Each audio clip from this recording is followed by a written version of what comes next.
Hey, it's Dan. Hey, it's Dan. Welcome back to I Allegedly. I've got a good one for you today because we have a very serious warning from Goldman Sachs. And this affects each and every one of us. Doesn't matter who you are. Hit the like button, share the video. Make sure you're part of the email list because one's going out today or tomorrow. So you use the link below to sign up for that. Dean Stryven is the commodities manager at Goldman Sachs. And he said that there is a real problem right now when it comes to Brent crude oil. There you go. And the price. And how it's going to affect each and every one of us. There you go. Right now, oil price. Dean Stryven is the commodities manager at Goldman Sachs. And he said that there is a real problem right now when it comes to Brent crude oil and the price and how it's going to affect each and every one of us. Right now, oil prices are above $80 a barrel, which, as bad as that is, it's not that bad. What he's anticipating between now and the start of the fourth quarter is that we're going to see crude oil hit $120 or higher per barrel. Now, once again, every single thing in our lives, there's 6,000 products. I made a little list for you to show you everything that's made from oil. This will be in the link below so you can look at this. Yeah, this is all old information. The problem with this, people are like, oil doesn't affect me, Dan. It all affects. It's no big deal. Contact yes, lenses, it does. medicine. Yes, it does. Yes, it does. Shoes, the Strait of Hormuz glasses. Being closed down, and the problem with what could be the Red Sea right now is you could see shipping at a complete standstill. We're going to pray and hope that we see oil at $120 a barrel. I agree with him. Let's stop it there. You can go to I Allegedly. I think what's going on in the Gulf is going to, unfortunately, whatever you think about Trump, I think the way it's playing out, Trump is probably going to go down in history like Hoover. I think Hoover, I never read anything about him more than what we learned in high school and a little bit in college, but Hoover was not a bad guy. He wasn't a bad president, but he got labeled Hooverville, Hoover Towns, and the whole Great Depression was laid at his doorstep. And I think what's going on in the Middle East is probably, it's gone on in every administration, Democrat or Republican, every president. So it may be that presidents don't have control of our policy. It may be the Israeli lobby. It may be the defense establishment. It may be the banks. It may be some bloodline that goes to Mars. But it doesn't seem to be the president. Trump, I think, ran. I don't think it could have been any more clear that Trump was against these endless wars. But he's now in it. And I think what's really going on is he's got to show the royal families and the sheikhs, the sheikh and bakes, that the United States can protect them. And I just don't think it's clear. For all our $1.5 trillion in defense spending, a country like Iran, who, I don't know, what's their defense budget? A few billion a year? 10 billion? They focused on missiles, excellent missiles, drones, and probably some other things that I can't explain. Satellites working with, new technology, vibrator, that I don't know what it's all called. How you can track movement, what is it called? Radar, but also the ground, the vibration of things. But anyway, I think Iran's strategy is showing the world that you can project power in your area with missiles and with other things. I'm not saying I understand it all. Things that you can put in the ocean, things in the sky, things you can get friends to help you. And you don't need big navies, big armies. And that really shatters the basic agreement from the king. I'm having a Biden moment. The king that met with Roosevelt just before Roosevelt died, Abdul Aziz. And the agreement basically was he didn't want to deal with the French or the British. He didn't trust the British that much. And there was a bond with the two, brief but strong, and they kept their word all those years. And it's a basic agreement. It could be summarized: you protect the family, we will give you the right to the oil. And then that evolved to, under Kissinger, we'll price the oil in the dollars, we'll reinvest the money in your economy, and it's the petrodollar. Well, if we can't provide protection, that whole framework falls apart. And I'd be surprised, I don't know, but I'd be surprised that anyone in the Gulf is glad that Donald Trump, on behalf of a seriously mentally ill man, Benjamin Netanyahu, in my judgment, started this. And I think Trump's going to regret it too. I think he's going to get blown away in the midterms. And his legacy, like Hoover, they'll talk about Trump. It's kind of a before and after period. I think it would have come at some point anyway, because I think the technology is changing so rapidly that it's just his misfortune. But he accelerated it because he's a doer. He doesn't like to sit and think. He likes to act, do. And he's good at it. He's good at it. He works hard. I think he's got a sharp mind still. And anyway, what it means for all of us, we have huge debt in the United States.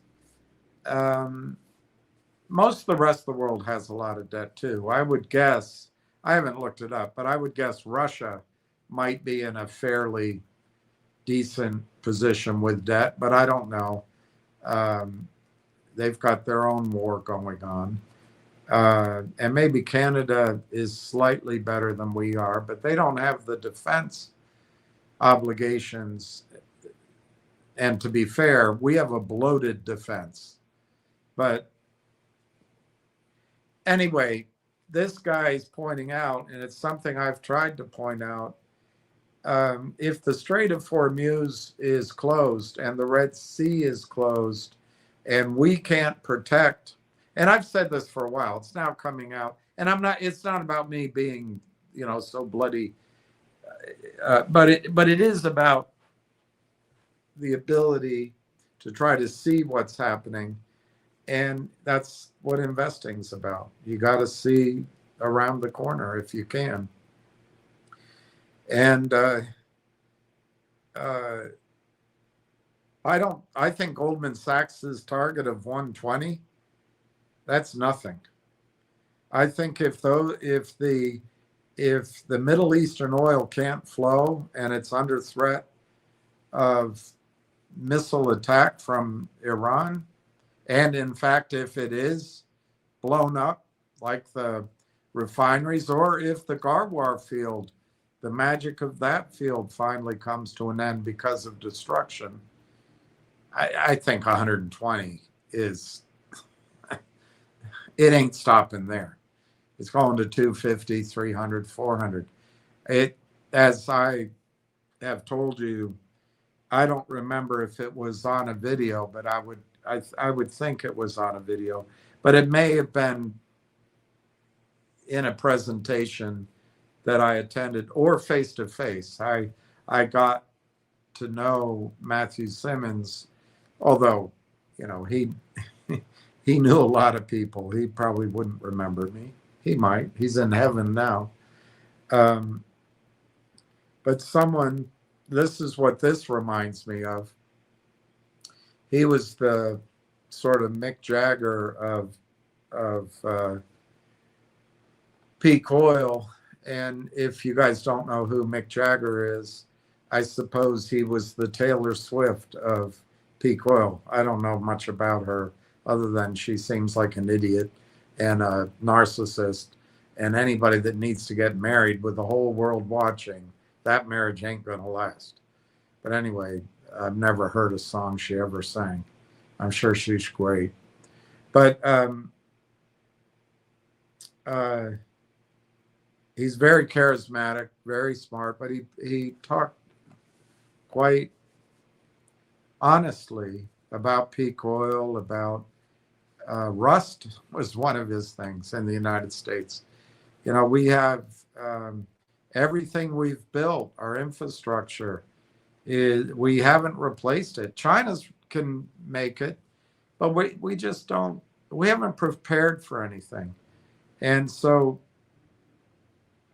he was asked, because he would always say he thinks oil is going to go to three digits rapidly overnight. And he was asked, I didn't ask it, and it might have been on a video.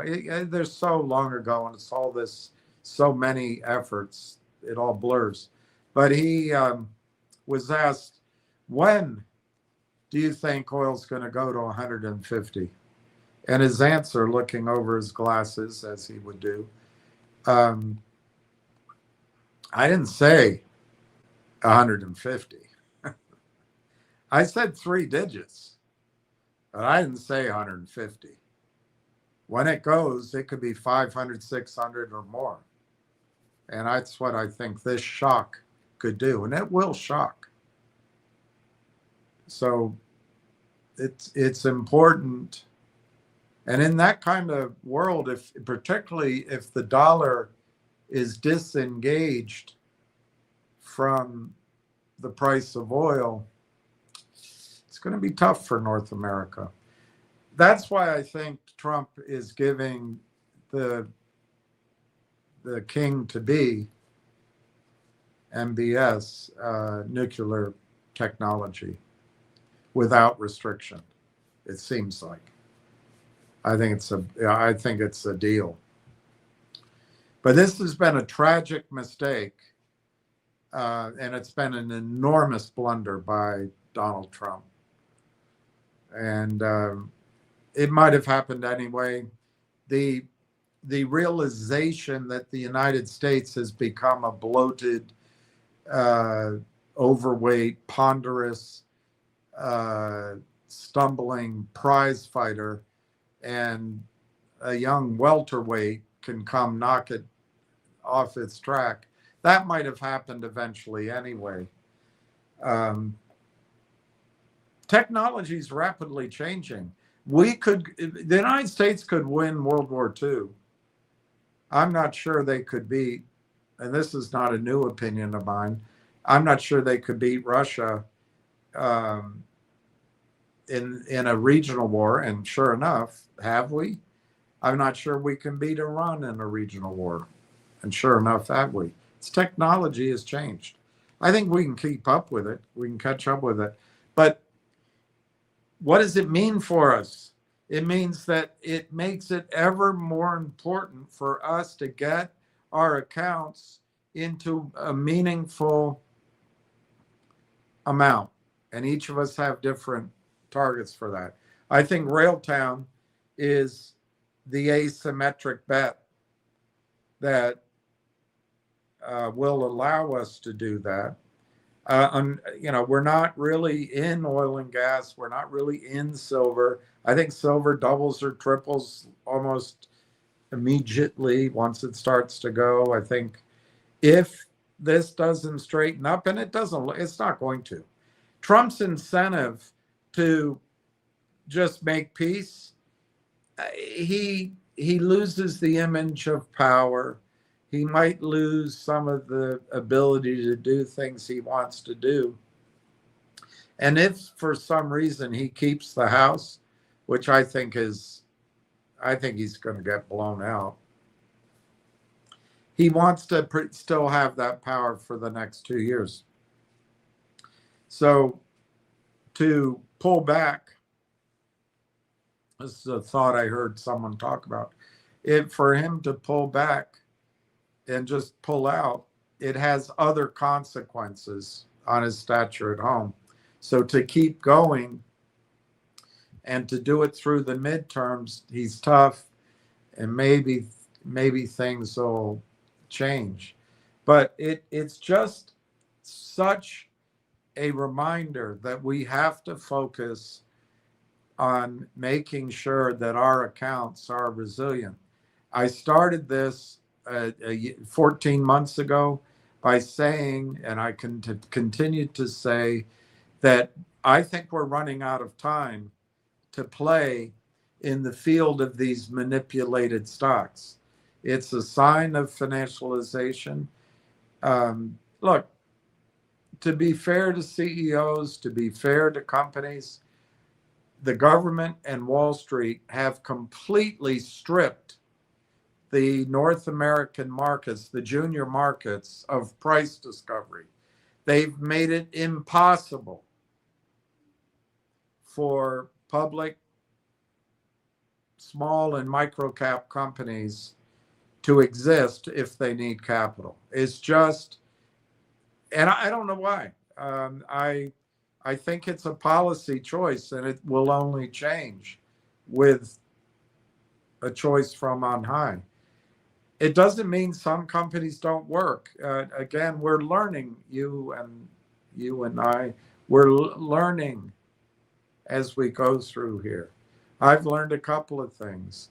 I've learned that quiet period, if you ask a CEO, are you in a quiet period, and he's not in an earnings period, and he's not in the middle of an M&A deal, he's not in a quiet period, so he has to say no.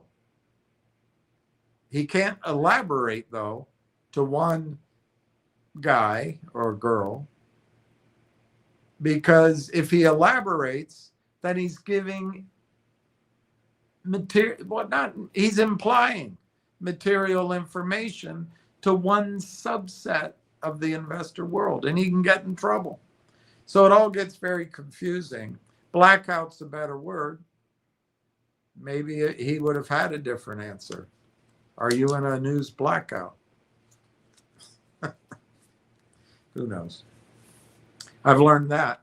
The other thing I've learned is that the only thing that gets these companies out of the sub micro crap hell, sub $5, is institutional buying. There is nothing else. Promoting, trying to make it squeeze. Maybe you get a spike, but it'll come back down. If institutions aren't buying, it's just Churnville. Doesn't matter how good your story is. But what makes institutions buy? Revenues, success, large target markets, overnight, like in a gold company, hitting the mother lode, so to speak, in an oil and gas company, having a plan that actually leads to meaningful amounts of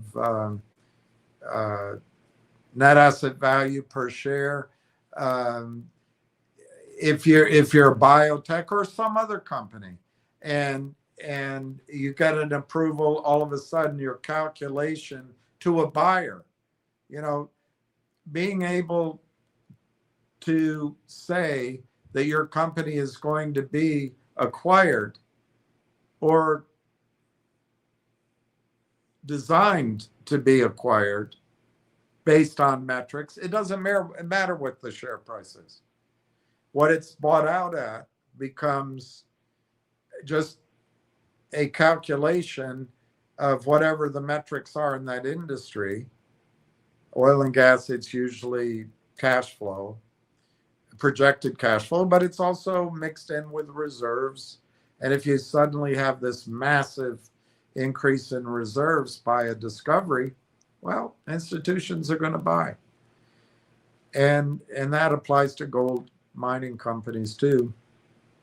In the case of Railtown, I think institutions are on the verge of buying, but I've gotten in trouble, I think, a little bit with Eric. I think he gave me constructive criticism. But, I haven't been trained to do this, so I don't know what's the best way.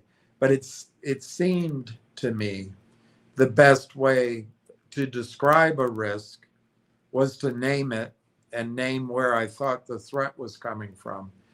But I don't have to name it. It's not the important thing. What's important is I'm really afeared that if nothing comes out this week, and it doesn't look like there's going to be anything,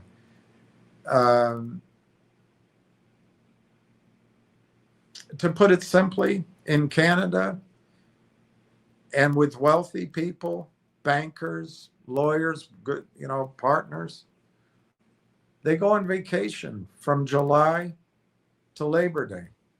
Now, I don't think they have Labor Day in Canada, so we might have July to the, sort of the end of August. But I really think it's become a pattern that once they go on vacation, the whole game, the great game of finance, doesn't engage again with full effort. This time, I think it'll be September 8th, which is the Tuesday after Labor Day.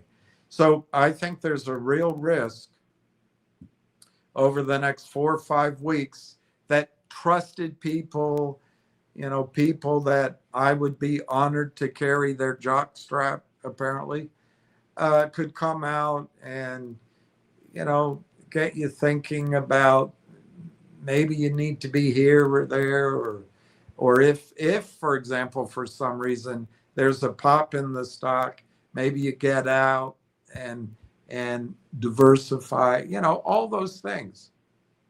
It's all of a piece, whether it's coming from a friend or you can determine it's actually one of the foes. If the message is the message of the fudsters that helps the HFT, what helps the HFT? Retail volume, uneducated retail that haven't done any due diligence. They have no idea what they own. And they're just following the crowd. They're following, the need to be liked. Well, we're on a space call. Everybody else is getting into it. That kind of thing. And look, any criticism or description of one symptom is going to sound like another person, like myself. I've got a bunch of you, a lot of you, and you. I'm not taking credit. That we're, in a way, you could use those accusations here, but it doesn't measure up if you take a deep breath and look at it. We've done the diligence and we valued this investment from the macro down to the micro and so on. And we've come up with numbers that are much higher than here. I want to today go through what the risks are from this sort of fudster cohort, and they'll come on strong. I think there's a real risk while the Canadians, promote people and have feel good community things, and they go on vacation and have committee meetings and come back around and circle back and make sure that the partners at law firms reflect whatever they want it to reflect. Anything but business. Anything but business. I think there's a chance that over the next 5 weeks, nothing is announced regarding Railtown AI Technologies. Absolutely nothing. And that we're waiting until after September. Is that 100% sure? No. It's a risk, though. It's a risk. And as the high frequency trading combines just keep a rolling and reaping, it's possible that the stock price could hit an air pocket for a few days that could scare you.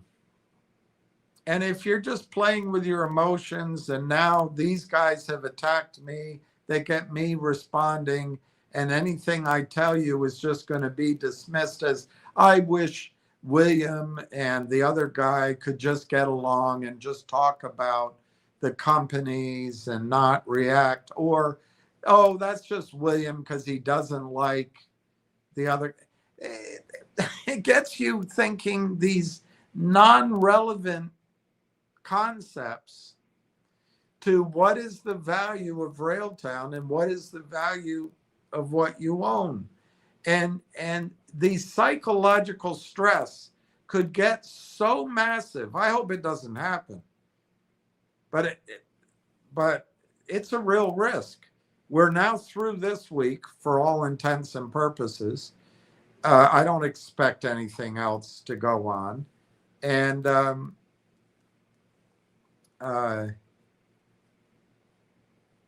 my guess is it's possible there could be one of these gut-wrenching downward spikes. It'll last 1 or 2 days, 3 days. I hope it doesn't happen. I'll tell you why it might not happen. But if it does, I want you to have the strength, not that whole psyche. Everything's going to scream at you. Every little worm they've put in your brain is going to scream at you. Oh, I knew it. I don't deserve it. I never should have gotten involved. He's being so reasonable. I knew he was right. I should be an AME because it's such a great story. And that's all my goal is, that you do not get shaken out. The next 5 weeks are going to be, it's going to be tough. If the company doesn't get anything out, it's going to be tough. And I don't think it's the company's fault. I've already told you where I think it is. I'll say it again. I believe in Canada, law firms have different priorities than speed. That's true down here too in the United States. But you can find in the United States law firms on the business side that'll get your business done. America was built for business. I'm not sure what Canada was built for. Obviously they'll get there eventually, but so that's been one of my focuses. The other thing I want to show you today is, what if Railtown, the only thing they did is this enterprise business in Canada. It's not huge numbers, but it shows that your stock has value. You just don't get shaken out. All right. What else?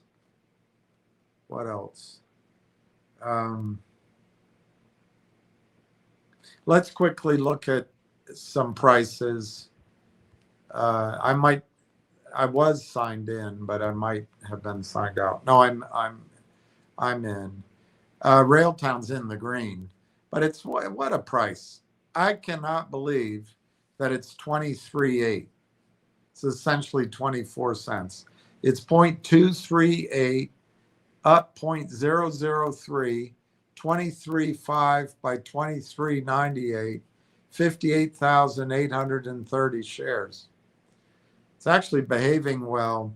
And that the one thing that you could see, and I think it would start with any institutions who never heard of the story before in Canada or here in the United States, perhaps in New York, perhaps in Palo Alto or Chicago, or up in Canada.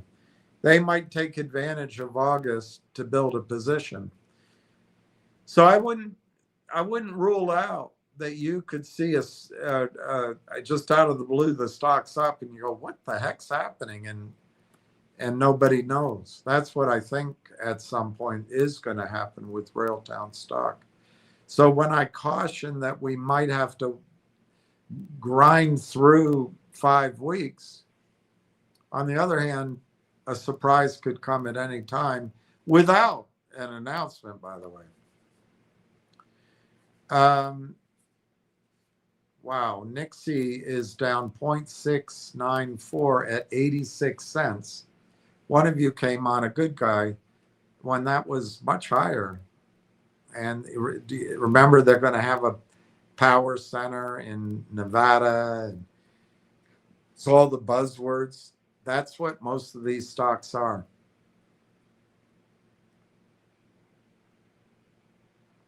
For some reason, I still have Tolstoy King's COSM here. It's actually up 0.01, a penny, at 21.95, but it's down from where he, to my memory, from where he pointed it out to everybody. And then Finger is down 0.0174 at 28.28. And I got in crosshairs that I'm a effing idiot. When that was $1.05, I think, one of you asked me, is Finger going to $5? And I said I'd look into it, and I did immediately. And the problem is Martin Shen, who signed a toxic financing with Lind Partners, a financing that they had to hire West Christian and find a savior to buy out.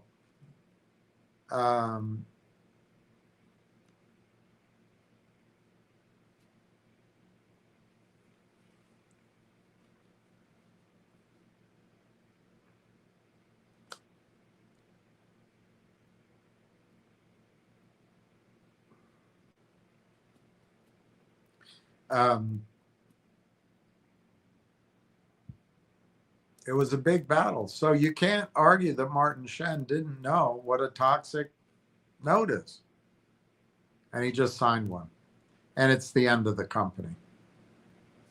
And when it was $1.05, that's what I said. And I'm an idiot. And I predicted it go to 30 cents on its way to 20 cents. And it's 28.28. Unfortunately, many of you still hold Finger and insist that you got to be tough and hold it. I will shout out to you.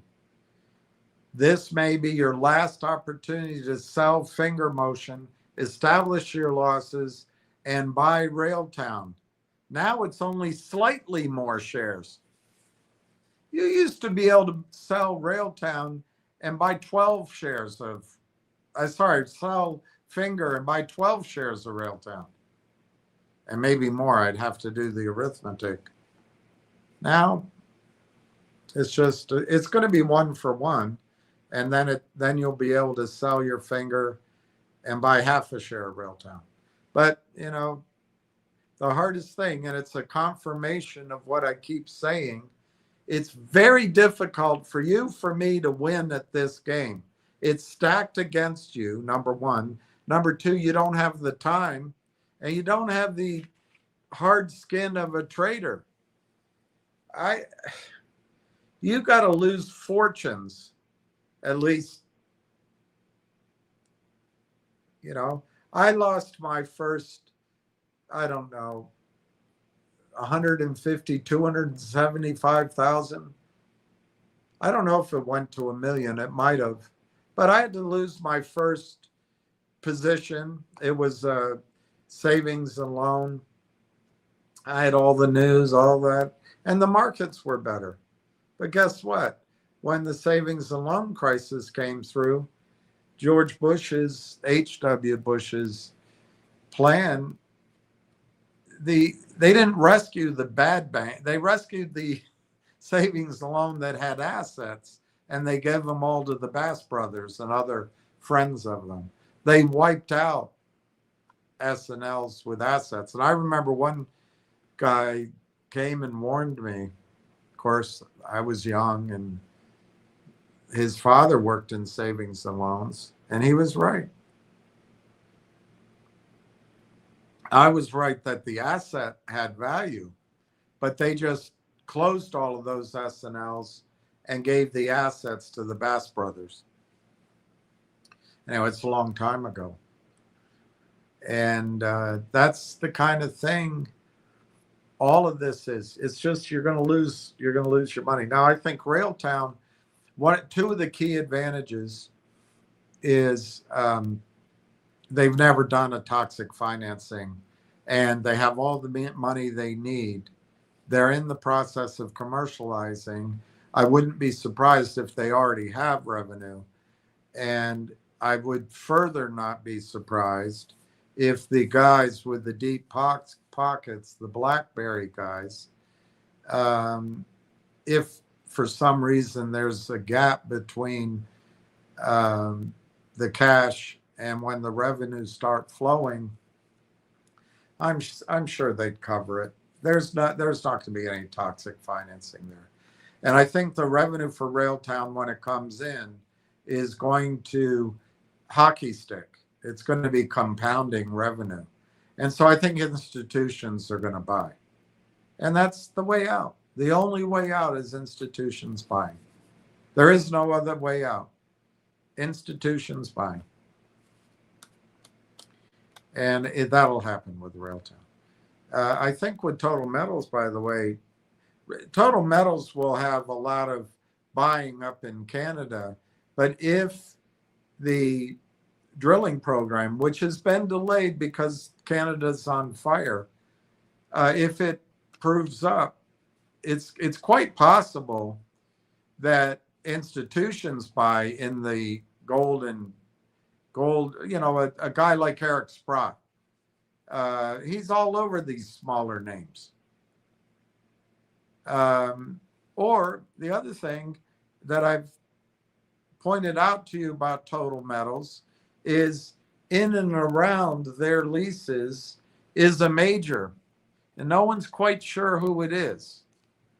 Can make some guesses, but they used nominee accounts to buy up the leases there.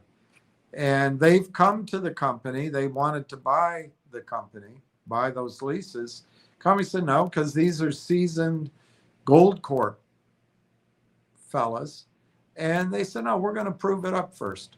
Well, if they prove it up, it's already proven some of it. But if their theory works out, not only can you see $1, $2, $3 on that stock, you could see institutional buying, joint venture maybe from somebody like a Sprott. He's in all the names I've followed. There might be other names, but that's the one that pops to my mind. But you could get a buyout. So there are ways out of these lower price stocks, but it's, probably 5% of them. And the key is creating value that overwhelms the HFTs and the Lynn Partners clients of the world. All right. That's 302. Railtown is up still 0.003, 23.8. I think I'll go through your comments and then I'll go. I think what I have for you is basically broken into two parts. I don't think it's going to be a marathon, and I'll go through it. I'll try to interrupt it with going to your questions. I'd appreciate some feedback so I have a break in what I'm doing and we can talk about other things. And who was it? HV? Anyway, whoever, audio, HV audio, something, asking me on, and others on the gold company, where it's been great interaction. We're making progress. And I've told you my strategy, and I'm gonna try to actively make sure that we're not crammed down.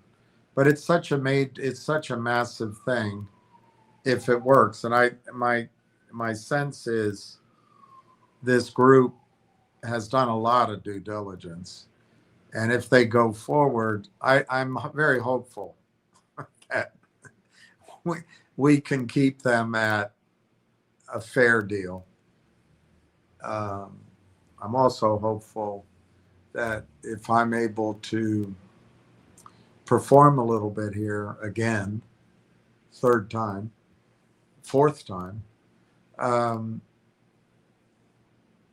that we can have a seat at the table and maybe we can co-invest. But regardless of what happens, I think moving forward, we'll either get a decent return. It's a nice investment, or if I can make sure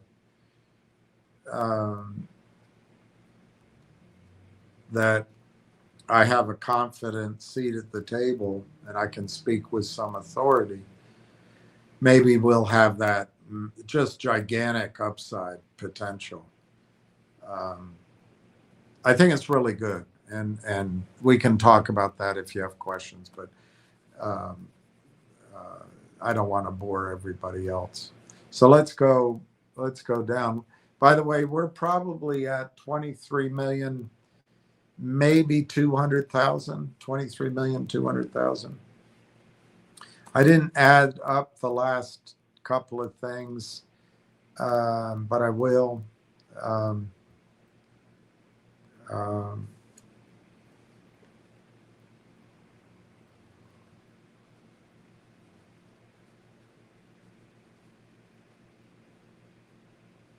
And I'll give it a new total. Chess night. Good day, William and all. Hey, chess night. I saw yesterday, not today. I was looking for, it wasn't yesterday, it was Monday. But I was walking through this one really nicely redone circle by Donald Trump. Nobody gives him credit for the good things he does. It's gorgeous what he's done. I've lived in this city for many, many years. He's the only president that's fixed up these parks and monuments. Just incredible. And he got it done in a short period of time. But anyway, I'm walking through there the other day to a doctor's appointment and then again today. And there's this great dog. Oh my gosh, she was so great. And I could see her. She could see me. The owner was really nice. She was a bundle of joy. I think she was probably a pit bull, but she was brown, a mottled brown and white, big smile, big tongue and expressive face. And as I said, can I say hi? He said, oh, she would love it. And it was so nice. It was like Lucky was setting it up. It was so great. Anyway, those are my joys. Dogs are my joys. And I was looking for again today. I love your dog. All right, Fast Eddie, Eddie Eagle. How do, Mr. Bill? How do you do? Do you do? Pat M. Hi, RT gang. Hi, Pat M. Justin Babish. Add today 1,350. Awesome.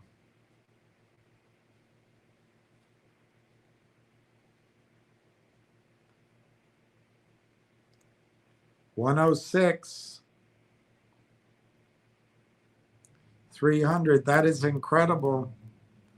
It's incredible, you guys. I'm great job, Justin. Pat M. Nice job, Justin Ish.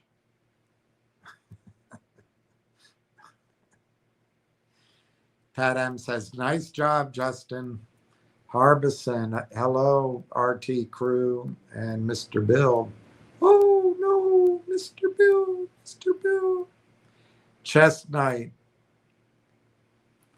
Go get him. Go get him, Justin B. Quit that. Good show yesterday, William. Hi, Railtown crew. Thank you, Clay. I appreciate that. I I shouldn't do this and complain, so I'm not complaining. But last night, I couldn't. I was tossing and turning, and it's so hard to explain what I'm trying to do because psychologically I get boxed in at every side, and whoever they are, know how to manipulate a group of people who don't, and that's the amazing thing about everybody here. We didn't know each other, and we're getting to know each other, and we're getting to have each other's back, and they didn't count on that. They didn't count on us forming kind of like I say, our own sophisticated microcop technology, small institution. That's what we're doing. And they want you split up and scared, not talking, not understanding, and it's great. But I toss and turn thinking, I wish I hadn't said that, or why am I in this? Senator, don't pee down my back and tell me it's raining. You told me these men would be treated decently. They are being treated decently. They have a decent meal. They have a decent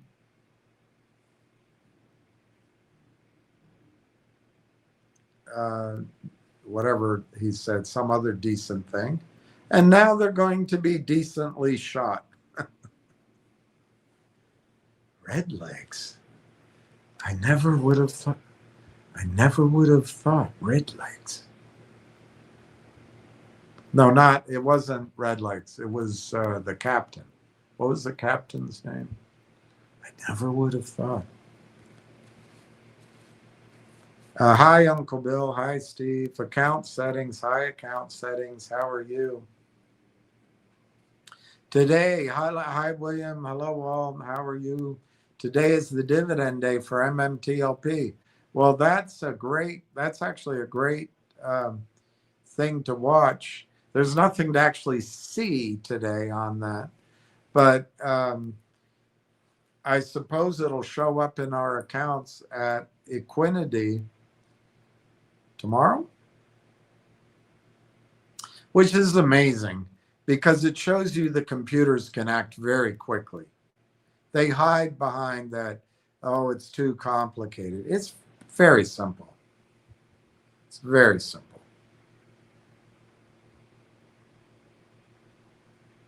Look at what those tokens are going to be, 1 trillion tokens a month or something like that. Joe Marty, hey, Bill, pardon my ignorance. I don't think you're ignorant.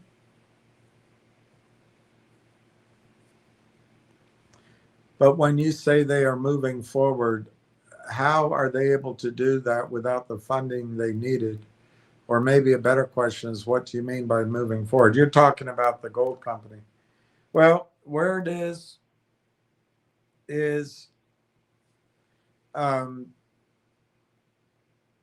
they've managed all the capital very well. My investor, who I think is a very good person, a very gentleman, and a person who keeps his word, from a year ago, as far as I know, his money was never released yet. On the other hand, he told me, I think in November, politely but very firmly, when are you going to give up on Railtown? And I felt at that time, I think the stock was 42 cents. So his gut was right, because it broke down like 2 days later. But I felt like at that time, as I feel like today, that nothing in the price of the stock has broken the fundamental story at Railtown or the thesis. It's just this big, long, let's not use my insistence on using quiet period. I found out on the weekend, I shared with you, it's better to call it a blackout period. I don't think the fact that the high frequency combines that are grimly reaping the fields of retail ownership for pennies a day, pennies a week, and tens of pennies over 6 months, I don't think it changes the fundamental story. So I wasn't ready to give up on it. I didn't know, because he asked me again, I didn't know that, no, you're not hearing me, said he. When are you willing to give up? I didn't know that meant he was through. And that's, since then, I haven't spoken to him. So that money that I thought was going to come in, Joe Marty, I don't know. And it's not his fault. It's not his fault. It's the, let's just say it's the government. It never came. I don't think it is going to come, although I will reach out to him if we move forward. So where are we now? You and I we raised some more money to help the company. I guess I'm losing track of it. Was it 3 months ago, 4 months ago? And they needed it, and it was good. I had a it might be 6 months ago. I had a Zoom call with the company and with the guys from that had put the $1 million in, and who now, in my judgment, it's just my opinion, they control the company because by the board seats. And that was a good call. That was a good call. I got grilled a little bit, but it was a good call. It was very much appreciated. The monies we put in, and it helped the company. And I was told on that call that the company was paid everything through this year. Well, the other night, I think it was Saturday or Friday night, just this past weekend, but it might have been the previous week. Anyway, very recently, I just bolted up And I said, what do they mean by being paid through the year? Because sometimes the year is like the school year. Um, and in the case, I was remembering with the company that the leases were renewed annually my memory was every August. So, you know, I've gotten to work. I believe that there's Joe Marty. I believe that there's an excellent chance that another investor group will step in for, when I say my, it's not possessive, it's just descriptive, my previous investor. And but the lay of the land has changed. When I was first doing that, no one was really in control of the company, and had I raised it, we would have been in that position. Now I think it's pretty much controlled by this private equity group, but it's not as threatening as, well, it is. I mean, some people can take advantage of you with kindness, and others just come right in and do it.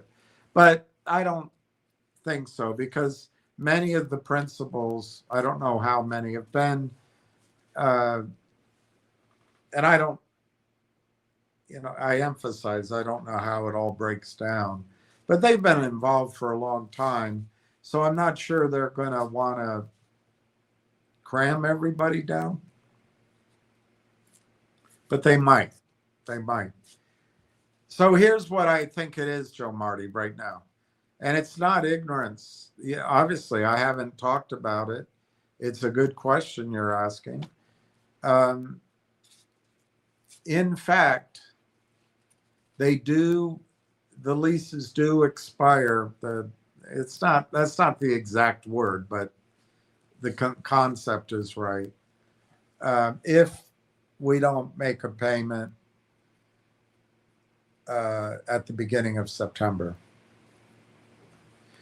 Now, what I think's gone on, and I'm putting this together because I haven't spoken to the principal at the private equity group, but I've spoken to him before, and he's a very nice, and he's a good guy. And I think I would say I've had I think 2 conversations with him, and I think they've been very productive.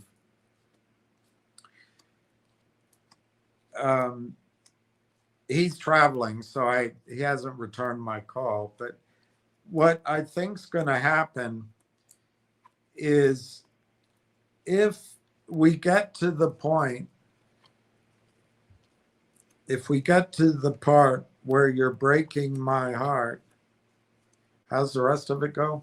If we get to the point where money's needed for that payment, I think he'll put it up.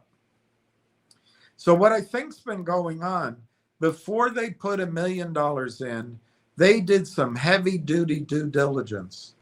They brought in experts in nano gold. They brought in, you know, I think it was more than one guy. It might have been the same guy, but, you know, PhD.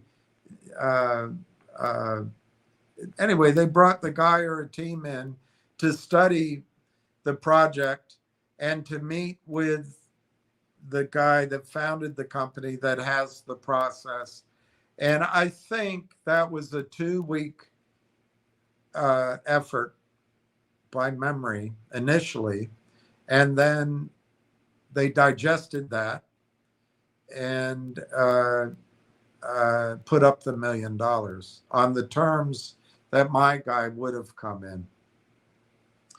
And that was about 1.25 years ago. You would remember probably better than I. But since then, I think they've been continually doing due diligence, looking at water rights, looking at lithium, looking at uh, other opportunities there. But I think whether it's the company or whether, and this is just, it's still in the area where I'm putting pieces together. I believe they also went to a completely different party, third, fourth party, to do an analysis of the material and a a a development of a theory or a process how to get the gold out of the resource.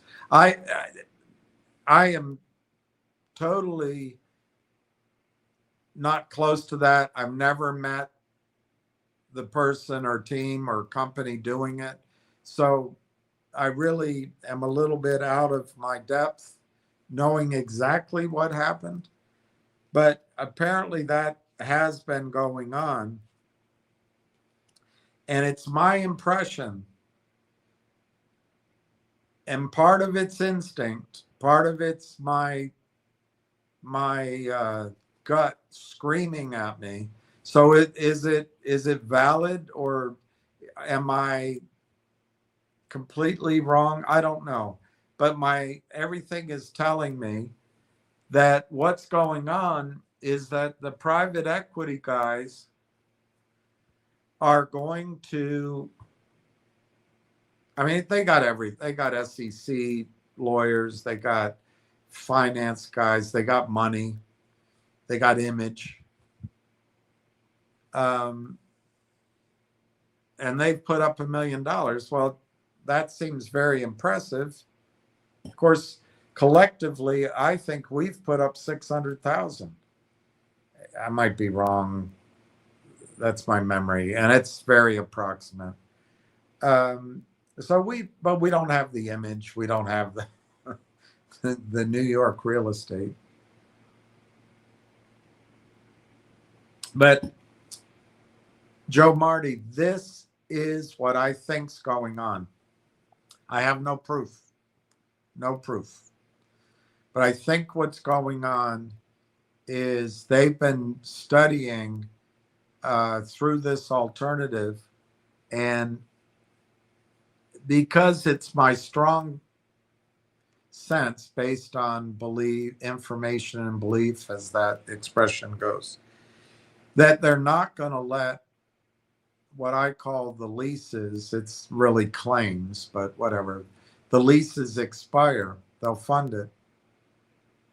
I think what's going to happen, and all the sort of 24, 30 investors that have carried this project know each other. Many of them belong in the home. Many of them are that age and are still working. Almost all of them are extremely wealthy, and they're smart. And I've spoken to many of them. I think what's going to happen, and I don't think it's going to happen in August, I think it's going to happen after Labor Day, that they're going to, if they do it, I'd like to be the group that does it. But if they pay the BLM fee, that's what it is, Bureau of Land Management, it's small, it's around 50 grand. They need about 70, a little over 70,000. But anyway, if that's paid by them, I think what's going to happen in September is they're going to come to the shareholders and they're going to say, we have a proposal. We will fund the project. And it could take two paths, I think. One is it could be like the guy who had originally tried to just steal the whole, in my judgment, that's my word, steal the project. In other words, they could come to us and say, we will, just the same model as the other guy, We'll fund the project. We'll pay off all the debts. But we are going to take over the leases or the claims, and we're going to have 100% ownership. We're going to step into the company's ownership. You have the company, and we'll give you a net smelter royalty. I don't remember what it was. It was either 2.5% or 5%. And we're going to cap it.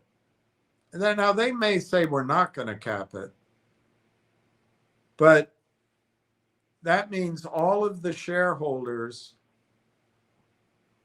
take all of the risk of the project, and then they've got to divide their ownership not through 100%. Well, actually, there's probably some net smelter agreements in there. So let's say not through 95% of the revenues and the ownership, but 2.5% or 5%. That's and it might be capped. That is a crammed down writ large. And it'll be presented with a smile, and everyone who's about to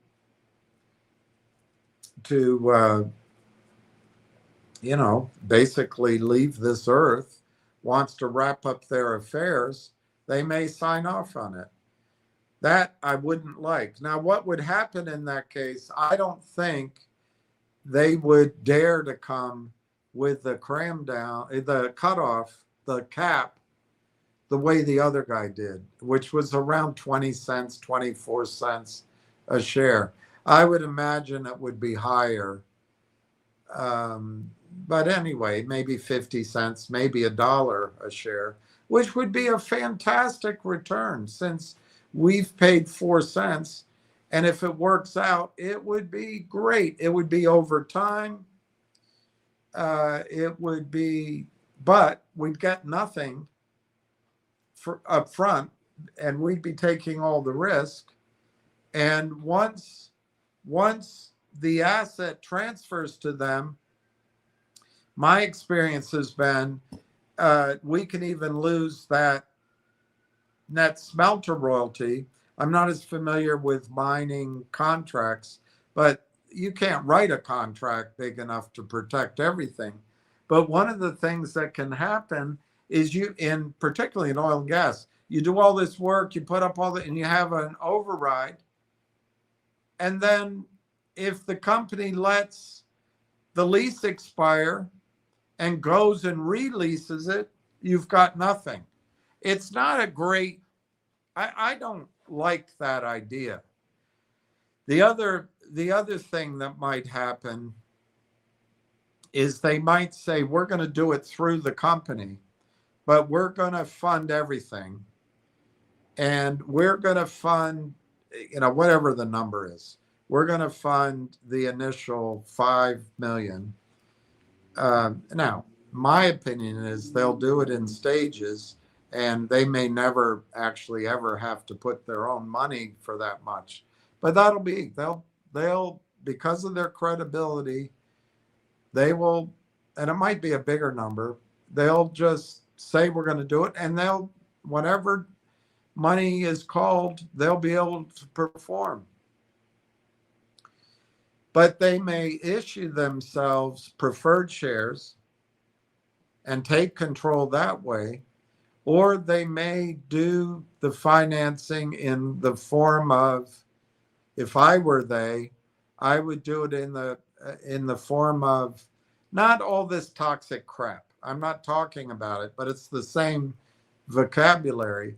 I would do it with a senior secured note that converts into shares. And by doing that, I would have first claim on everything if it went pear-shaped. And if it works out, I just convert. But I'm not talking about all the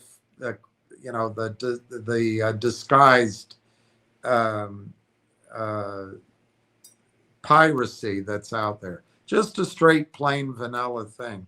So if they did that, which is what is the most likely, I think it would lead to uh, hmm, it could get worse, go to 15 or 10%. But I think they would think they're being pretty fair if they crammed all of us down to 20% of the company and they end up with 80%. And the way they did it is they put up $1 million, they got 2 board seats, and they've got the reputation. And they've got the attorneys. So if they design a good offering and they provide a solution, it's likely to pass because the upside is so huge that even a percentage of 20% or of 15% will change these investors' children and grandchildren's lives. I personally think if that happens, it sucks. If I were the one that had gotten the financing in first and they were coming through me, I would be looking out for all shareholders and I wouldn't want to cram anybody down. But that's not really how private equity thinks. And it's probably why I'm sitting here gratefully doing what I do instead of living in Boca Raton and New York City and having a big extended family and you know it's it's how it's supposed to be. They do it to make money.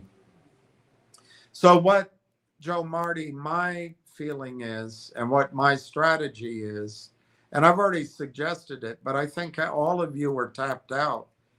I would like to be able to wire $70,000 or $75,000 now or in August to the company to take care of that claim. And I wish Railtown were up because I think when Railtown is up, we could fund the whole thing in the same way they're going to do it. They're not going to write a check, whether it's for 5 million or 10 million. They're not going to write a check. They'll say they're going to do it. And they'll give, I don't know, $1.5 million. And then there'll be calls and it'll all be written up. There'll be milestones. So they get the benefit of owning, in my second example, 80% of the company, with basically having put up $1 million and their costs, and then just as the company meets milestones, they add money to it. And we could have been doing that. Certainly, if my first investor came through, we would all be participating in that. He would be, of course, getting the most of it.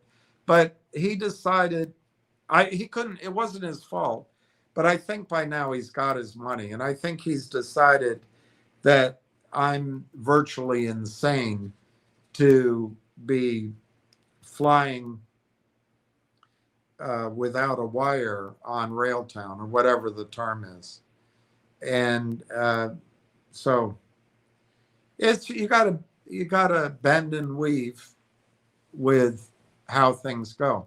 But Joe Marty, what I'd like to do is raise the 50 or 75,000 and wire it.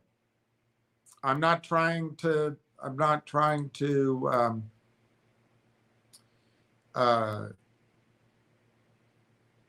what's the word? I'm not trying to, I can't think of, so I'll describe it. I can't think of a word. I'm not trying to, cause trouble or make a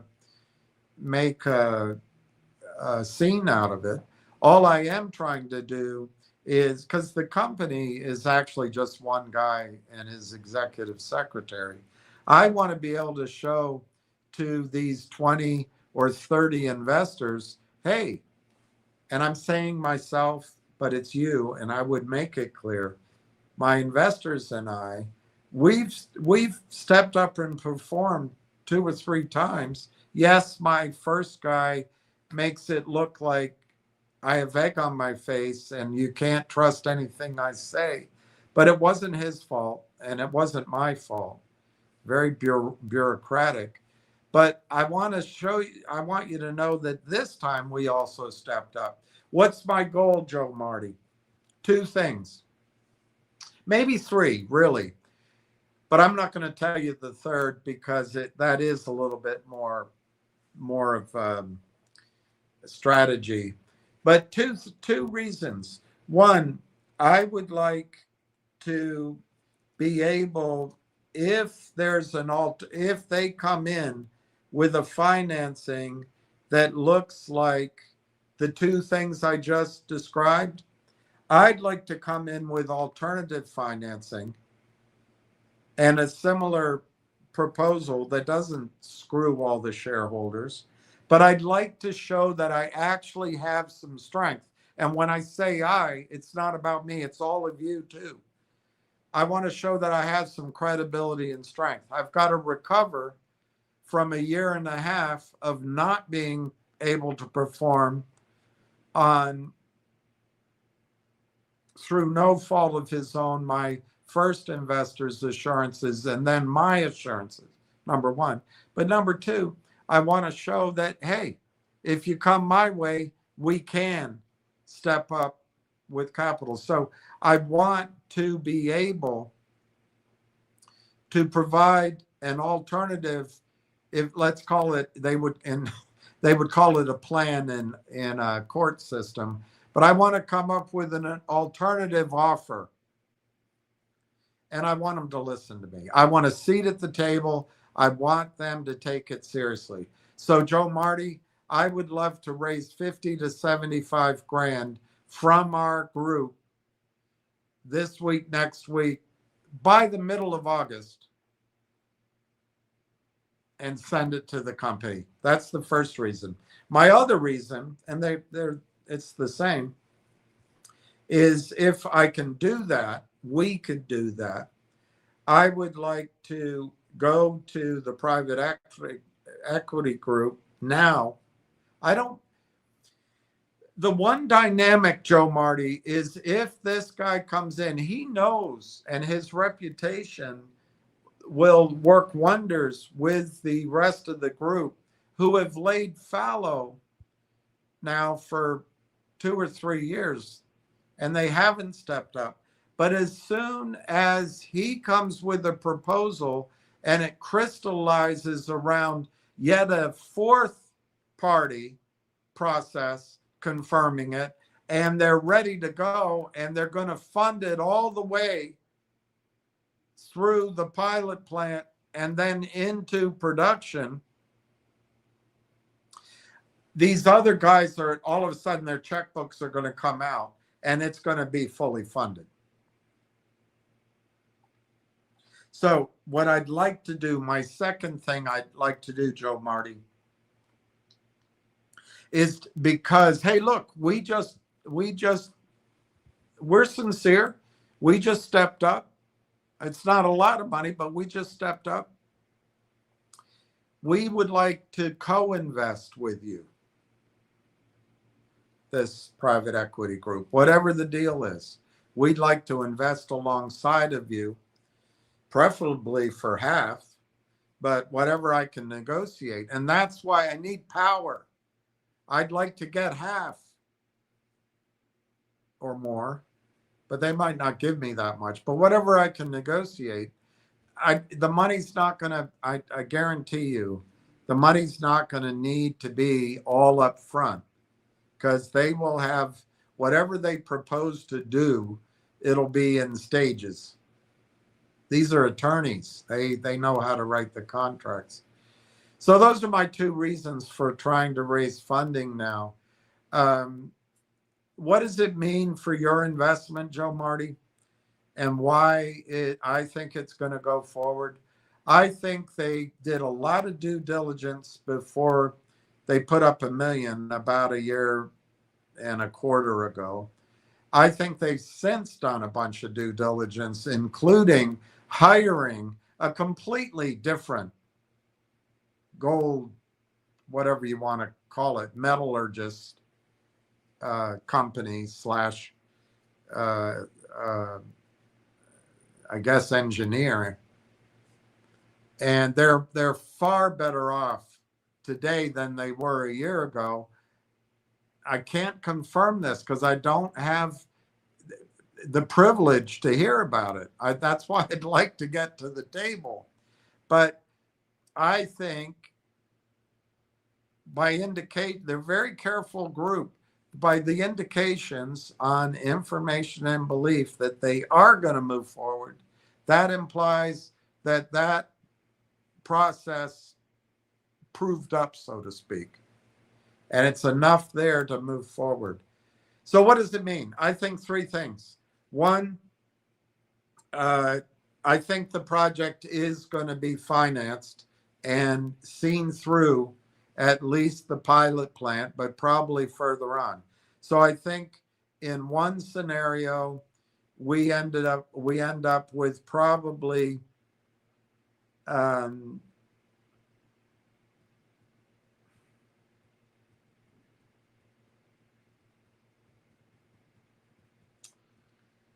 I would say 10 times our money, but maybe it'll be more. Maybe it'll be around 25 times our money over time. But we're taking all the risk. And that, that's nice. But I don't like that. That's not why any of us invested. The second alternative is which I just described, those two alternatives, is that we get crammed down into a more meaningful position. And in that case, using just arithmetic, it would probably mean we could get to anywhere over time, anywhere to 100x to 250x on our money. I think that's right. Yeah. Uh, over time and with risk and not a lot of say, but nice. That would be awesome. But the third thing is what I want to do. I'd like that we could go do it and go make our own proposal. But I can see some real advantages to co-investing with a group who has the financial wherewithal and the image, and the legal teams. So as the company goes through into joint venturing and producing the project themselves, I think we could either go into production or they'll sell the company. I really don't want them to sell, but they could sell the company to a major. But then I think the numbers are just, that gets into the, the gold fever numbers, the numbers that we invested for. And to put it in per share prices, which is wild ass guess, if it's the first scenario, I think it's anywhere from 40 cents a share to $1 a share over time. If it's the second scenario, I would say it's anywhere from $4 a share to maybe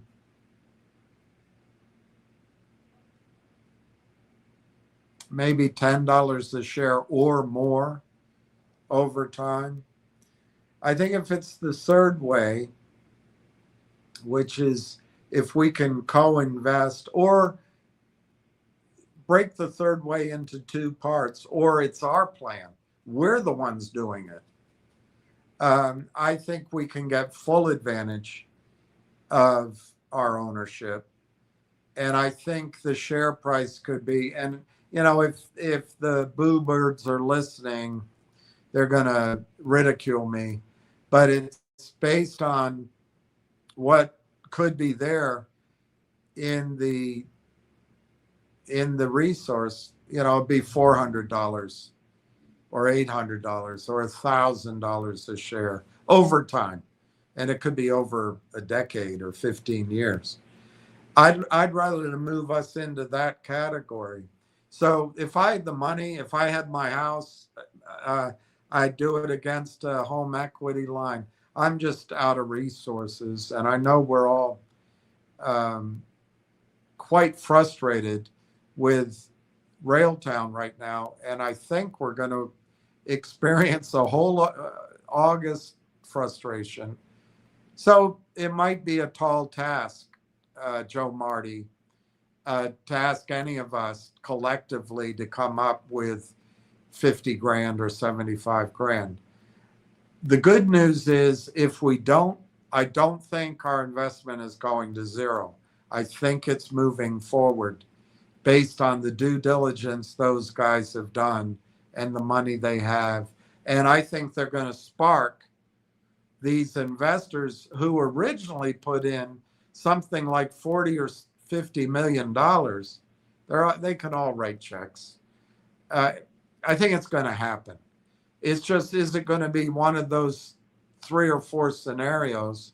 And I'd like the scenarios to be for us, but also for all shareholders, non-cram down. And I certainly don't want to just have a company that just has an ownership of a smelter interest. I really would like that we get the full-on benefit of building this company into a producing mine, I guess you call it, and we get the benefit for 15 or 20 years. So bottom line, I don't think we're going to end up with zero, and that's a great thing. I don't think we're going to end up with some complicated, frustrating breakup of everything. But I do see the cram down risk in the forms I said, and I would love to have the ability to perform over the next few weeks, 2 or 3 weeks, so I could wire in our LLC 50 to 75 grand. So I could be at the table, and when it's me, it's you. I am not trying to create something for myself that doesn't carry everybody along with it. It's just, there's somebody's got to be at the table, and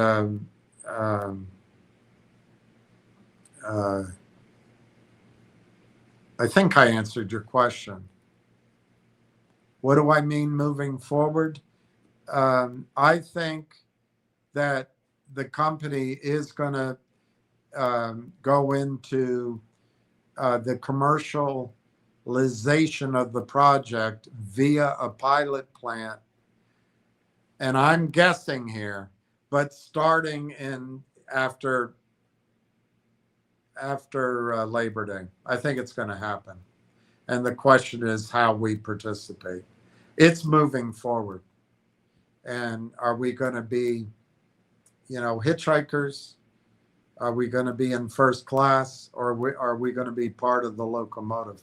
I don't know how to make the analogy, but I think it's reached a point where these guys are going to take control and drive the bus.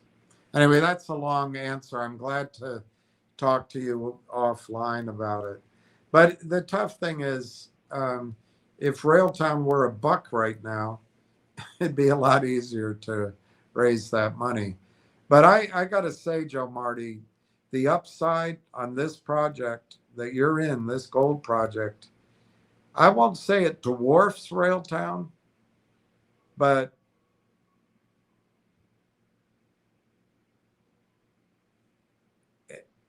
depending on how Railtown, if Railtown remains a standalone and everything goes the way we think it's going to go in Railtown, they could be the twin pillars of enormous returns.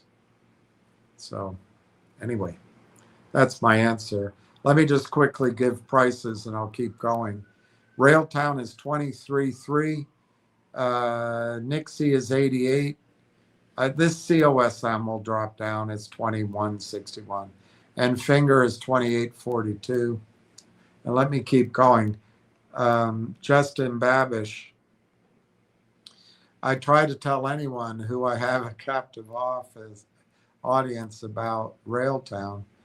Some have enthusiasm, and I don't think anyone feels how we do when I talk.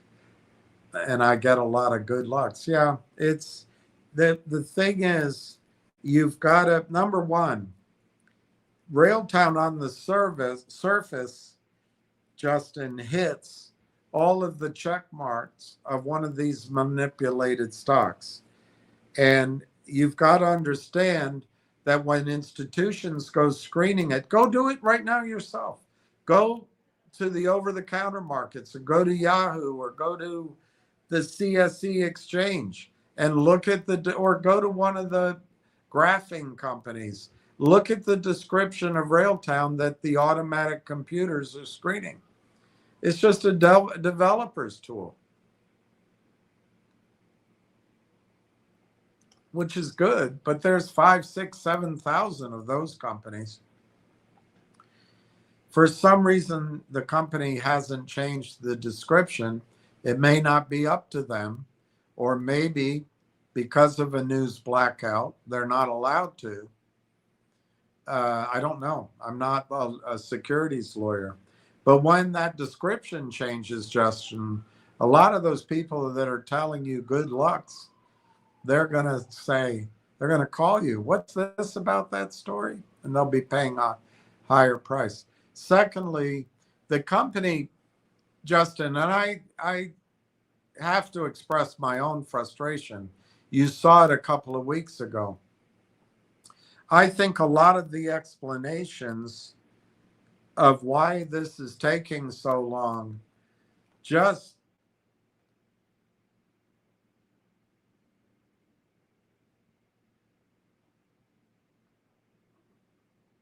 they're either exquisitely true, that's exactly what's happening, and it's like, it's so frustrating, or they don't make sense. They don't make sense. I personally do not understand why TELUS is taking so long. If something is material there and meant to be, I personally, Justin, think TELUS has taken a lead that they had, which was probably a year and a half, and they've squandered it. And now the Buzz Hive could conceivably beat them. It could beat TELUS to the rapid adoption of customers, because Buzz Hive is moving forward, and frankly, it's out of Texas. It's a different business attitude than they have in Canada, in my judgment. So I really don't understand what's going on with TELUS. I think TELUS is a company run by, I don't know if you call them socialists, but it's run by people that prioritize other things than business. They get distracted anyway by other things. So I think TELUS might, I don't understand why it's taking so long. I really don't. I don't understand why the government's taking so long. The Buzz Hive Bell Buzz thing, it just popped up, so I can't say it's taking long. But having said that, I just don't understand, if something's going on, why they can't bloody put out some sort of news release. I just don't get it. It confounds me. I think the guys and girls at Railtown work their butts off. I just don't see why the attorneys, that's where I blame it. I don't know why the documents aren't already 95% drawn up. And it's just a matter of dropping in, one or two pages and a few formulae and the signature lines. I just don't understand it. Um,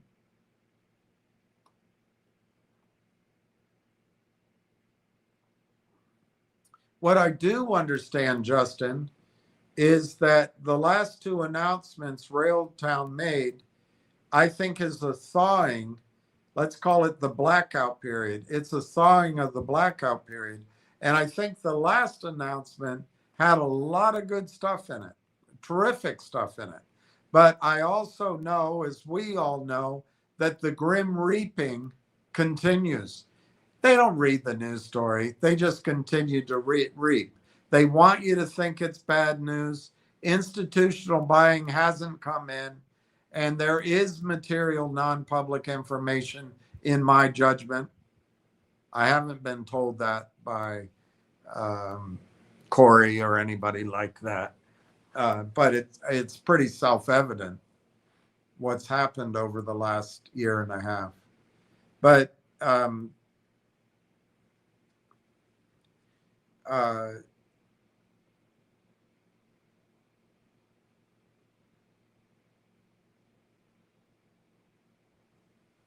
that release had a couple of things in it, and I don't have it here, but it basically said to the world, we're no longer an R&D company. We are now full on in our commercialization phase. They're at the next step, which might be why the company did not have to file a Form 7 with the Canadian Stock Exchange.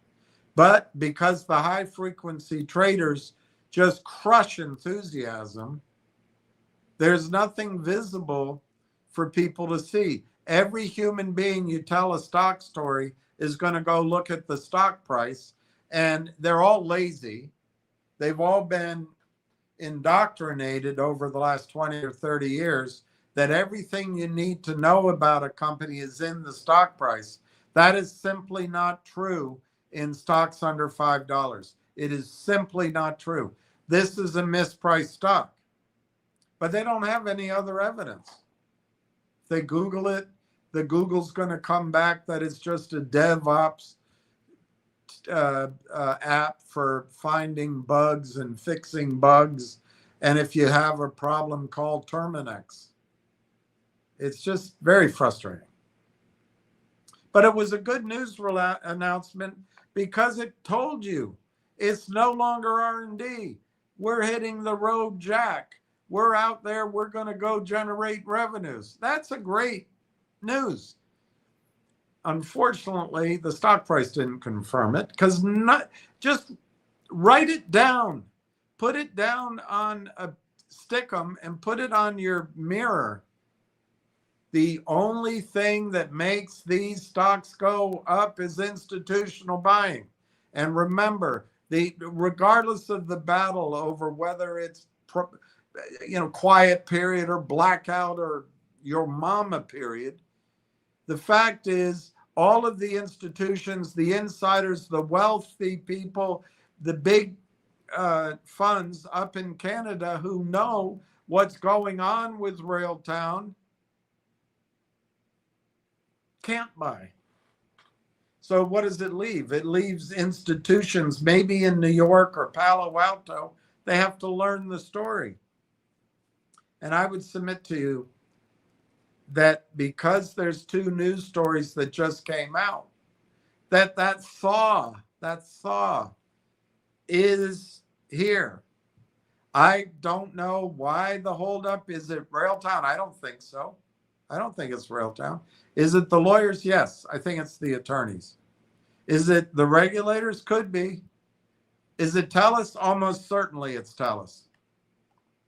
It's a company of committees and screwed up priorities, in my judgment. Uh, is it the government's procurement and funding process? Yes, it's Canada. It's a nightmare. It's a bunch of people that have been promoted too quickly, given awards too quickly, and and you know, in my opinion, a lot of people out in the workforce now pretend to have an important job and a busy schedule and pretend to get things done. They're busy, their calendar gets checked off, but they don't produce. But that's just because I've never had a salary in my life.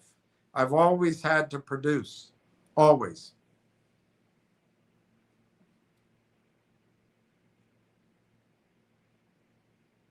But I think the news release was excellent, and I think Justin, what's going to come is some institutional buying soon.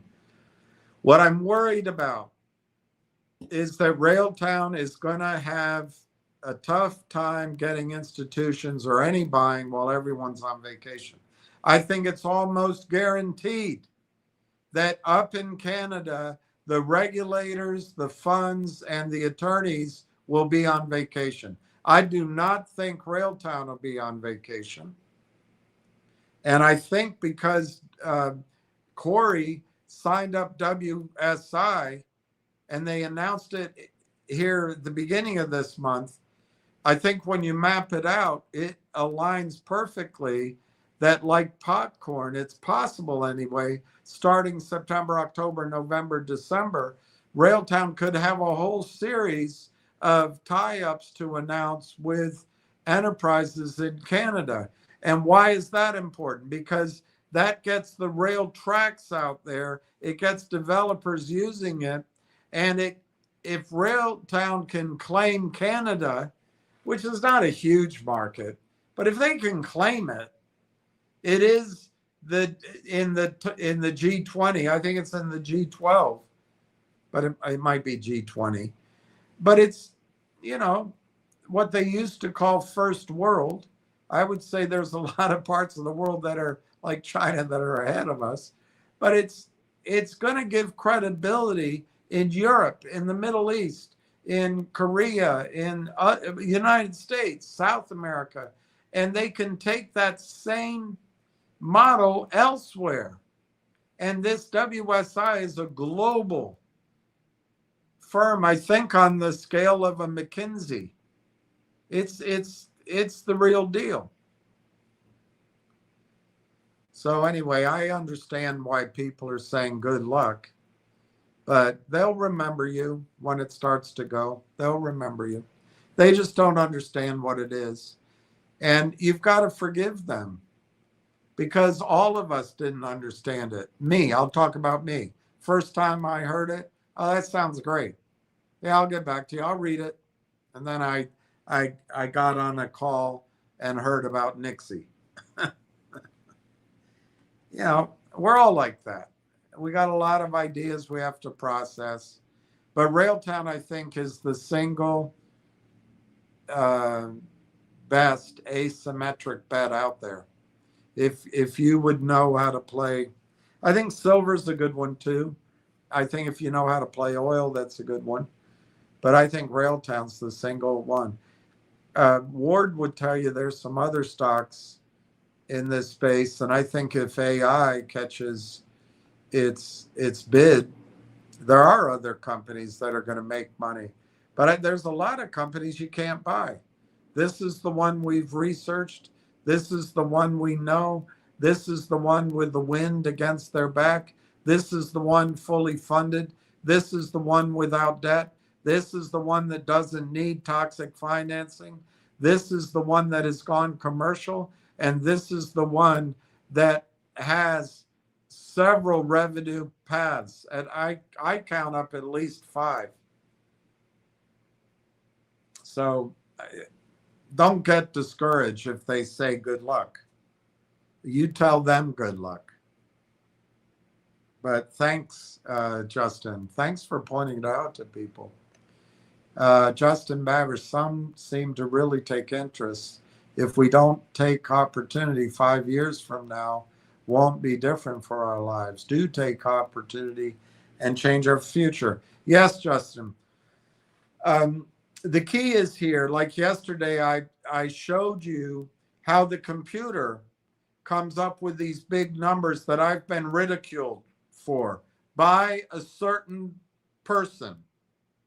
And you can question the motives, but those numbers are based in reasonable projections. However, things have to execute. And the world has to keep turning. And AI has to be what is adopted. It'll be the first software technology transformation that fails if it's somehow isn't adopted. But my opinion is these brainiacs have been ahead of the future of this technology 10 decades. 10 years. Somebody sent something. 15 years. And so I think pretty much AI is here to stay. But none of the other transformations were without volatility and without ups and downs. So anyway, Justin, yes, if you treat Railtown as a 5-year or 10-year investment, and maybe as it gets to significant prices on the margin, or on margin, but I'm not recommending margin. I'm saying with a small part, you do some things or not. I think it can transform and change your future. The numbers are real. The Cohere example is a valid one. It doesn't mean it's going to happen that way, but it is valid. And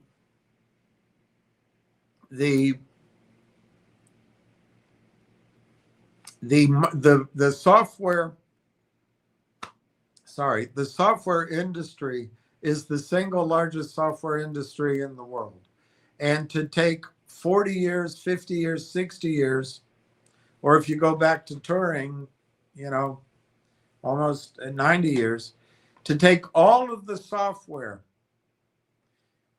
that's ever made your life better, including the App Store and your mobile phones, any of it, all of it was written with SDKs. That entire T has to be replaced with ADK written or rewritten software.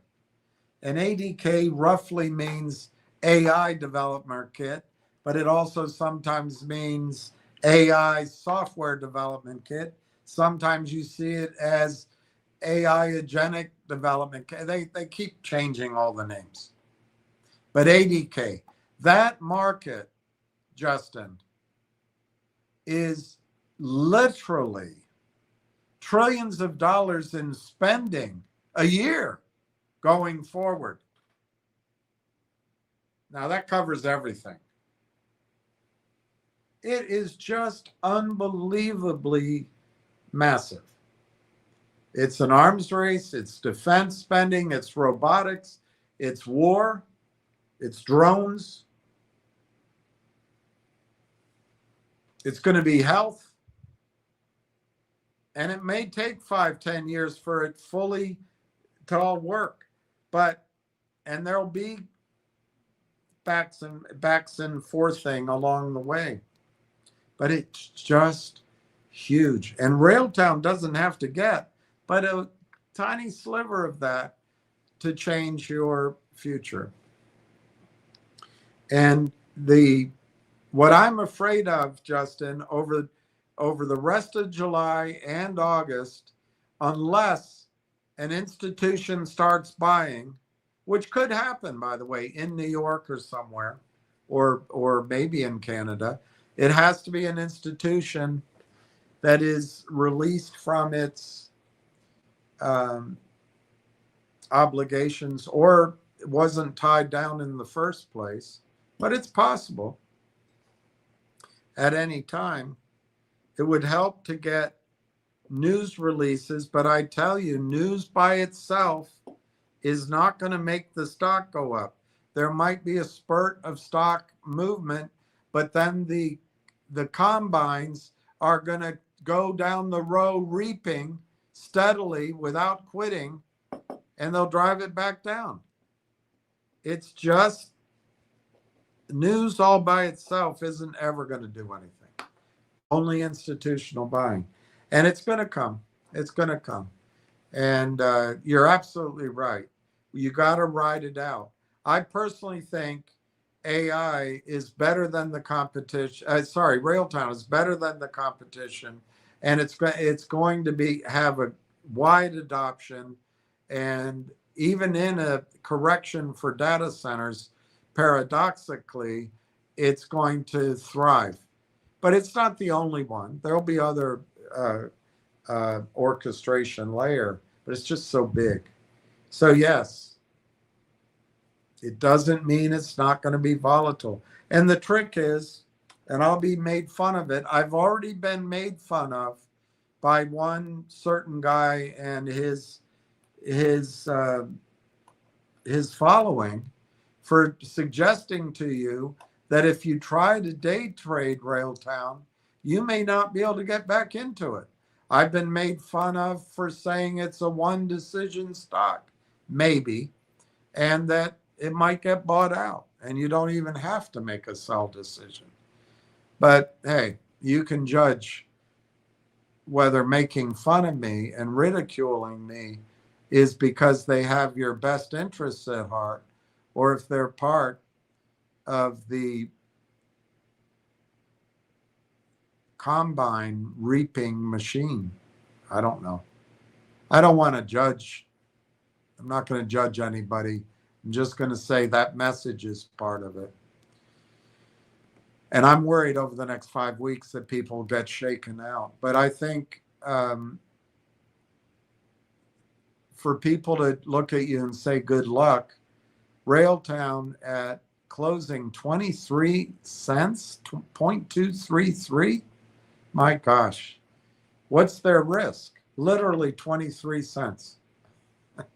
Their upside, sorry, and I'm not saying right away, and there's a lot of variabilities and there's a lot to learn, but their upside could be 1,000%. It could be more than that. Over time, short run, I think their upside is 10, 20, 30x.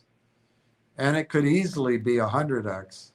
This stock could leap to 5, 8, 10, 15, 20, $25, and you've got 100x. So, but longer term, Railtown also could become, if it stands alone, it could become those revenue numbers and targets of a Cohere. And my opinion, it might get bought out. I don't think the principals want to sell the company, though. Sorry for yawning. Unknown Stuntsman. One of my accounts yesterday set my orders for 0.23, filled it 2 different times, half in the morning, the other half at almost 3 o'clock. I don't think there's a lot of selling, which is good. Exactly. There isn't a lot of selling. There just isn't a lot of selling.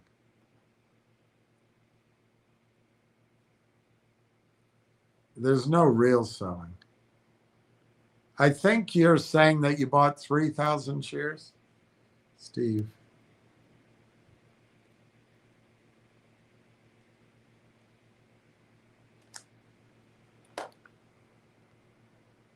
Justin Babish. Really only people that already have investments take interest. Try telling someone who doesn't even have a brokerage account. They don't effing understand. I know. And that's why, Justin, sometimes it's better to get in while you're getting all those no's. To me, it's just a reaffirmation that the time is now to get in. By the time they know about it, and it's maybe on the front headlines, and let's say the stock is trading at $50, $60, the boo birds will make fun of me. Then they all know about it. But guess what? They can't take advantage of the price the way you did. I'm not guaranteeing anything. I'm not saying there isn't execution risk. There isn't volatility. I'm not saying any of that. But we've done the work. We've put the preponderance of odds in our favor. And now we just got to hold tight.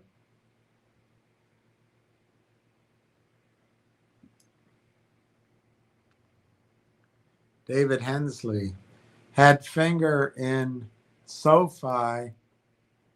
I forgot to deal with. Can't buy or sell the manure on SoFi anymore. I don't know what SoFi is. Oh, is it a coin or is it a company? SoFi. And you can't do it?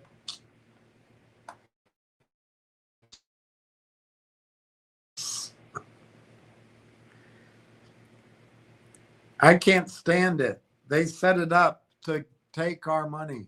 Joe Marty, thanks, Bill. Yeah, you're welcome. I probably bored a lot of people, but it's important to hear it. Matthew, always poor me for the first 20 minutes and always retracts previous message quiet period. Look, Matthew, don't be a jerk. Saturday night, every time I've used the word quiet period, I've explained for months, Matthew, for months, I've explained that technically quiet period means three things: earnings, M&A or corporate action, or if you're in baseball, it's something to do with minor league trading or drafting. That's the technical definition. I've always said that. It's a lingo, particularly on this side of the Chinese wall of Wall Street. And in my experience, Matthew, of raising a lot of money for a lot of companies, it's just what we call it because we know what it means. And we don't get into the minutia of definition. It's like if you call somebody an arsehole and they said, well, wait a minute, I'm not a sphincter. I'm a human being. I have a sphincter. What do you mean? That technically I'm not that. We all use terms to mean something that we all assume we all understand what it means. So, but I've always pointed out, and I've used the word blackout, I've used the other words, but on Saturday, I think it was, because I queried AI, and I think it was the girl AI that came back and described what the legal terms are. I'm not a securities lawyer. And she also said, I asked, is it possible that the CEO said, when asked, is the company in a quiet period, could the CEO have said no? And what she came back with is said, yes, he has to say no, because he's not in a quiet period in the sense of an earnings period, in the sense of merger and acquisitions, corporate actions, or he's not picking up a minor leaguer. So he has to say no. she went on to explain, but he cannot, and I asked, but he cannot point out to whoever's asking that, yeah, but there's a lot of people can't buy it because they signed NDAs and there's material non-public information that they have. Why can't he say that? He can't explain. Why? Why not? Because if he tells one person, he's violating securities law. He can tell people who have signed NDAs. He can tell people who were inside his cone of operations and trust. They're held by his confidentiality. That's fine. But he can't tell the Joe Blow shareholder or the general public without telling all of the public. You understand that, Matthew? So in the case of material non-public information, if he were to tell somebody that asked him, are you in a quiet period? Technically, he's not. So he says, no, I'm not in a quiet period. But if he went on to explain, however, we've got some of these material events going on, and he just tells one guy with an audience on Discord, he's violating security law. Why? Because it would show something's going on. It would get people excited. He can't do it. So what we learned Saturday from the girl AI, she did a great job. What the security attorney term for it is material non-public information, but it's a blackout period. And by the way, Matthew, I've used that description over the last months myself. I've said blackout period. But technically, and perhaps more accurately, if you want to be anal, the description to use for the predicament that Railtown is in, they're in a blackout period on news. But he can't tell one Discorder that he doesn't really know and doesn't really know he can trust, or that's, if you're in the circle, in business, you got to tell some people, but they're all in that known circle that have to keep it quiet, and they're not. Then he knows are not going to go out and buy in the public market. So you can be anal about it. I don't know what you're accusing me of, but I hope everyone here realizes that you're here on a campaign to discredit me, which is fine. And you're here to cause uncertainty about what people are hearing. In other words, you're trying to say, well, the company, if they had news, they'd announce it. They're not in a quiet period. He's doing a bad job. You want people's stock. The people you're working with, whether it's your own position or it's the paymaster's position, they're a little bit trapped.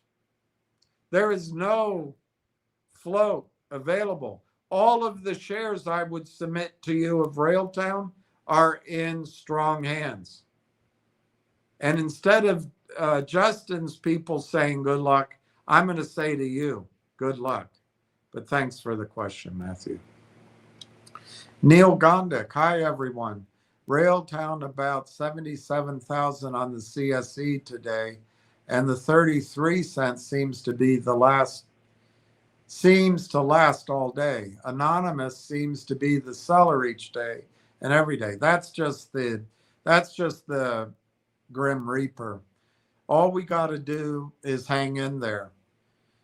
Rail is investing $500,000 and time in the product launch. I'm certain the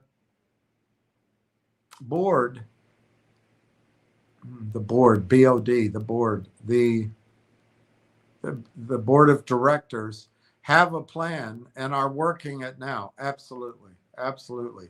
Everybody listen to Neil. He's one of the many of you that you can have confidence in. Neil Gondek. My analysts are talking about software now.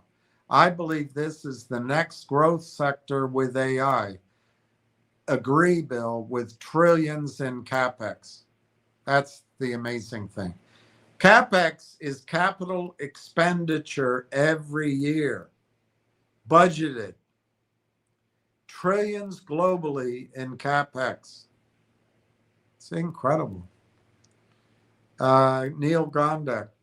We might be surprised with out of the blue contracts or license agreements. It's going to happen. All right, I want to focus on that because if I'm depressing people and people are feeling frustration, it's because I want to warn you of the very real possibility that in Canada there's 4-week, 5-week holiday, and that we have to be prepared for the Matthews of the world and the grim reaping. However, I do not want to say out there that this is going to be a repeat of last year and all of this year. Why? What are a couple of things different that we know from the last press release? Number one, they're no longer an R&D firm. They're built out and they're going to commercialization. This is a train pulling out of the station. It's all aboard, choo choo. The engines are picking up steam. Brilliant. So you know things are happening.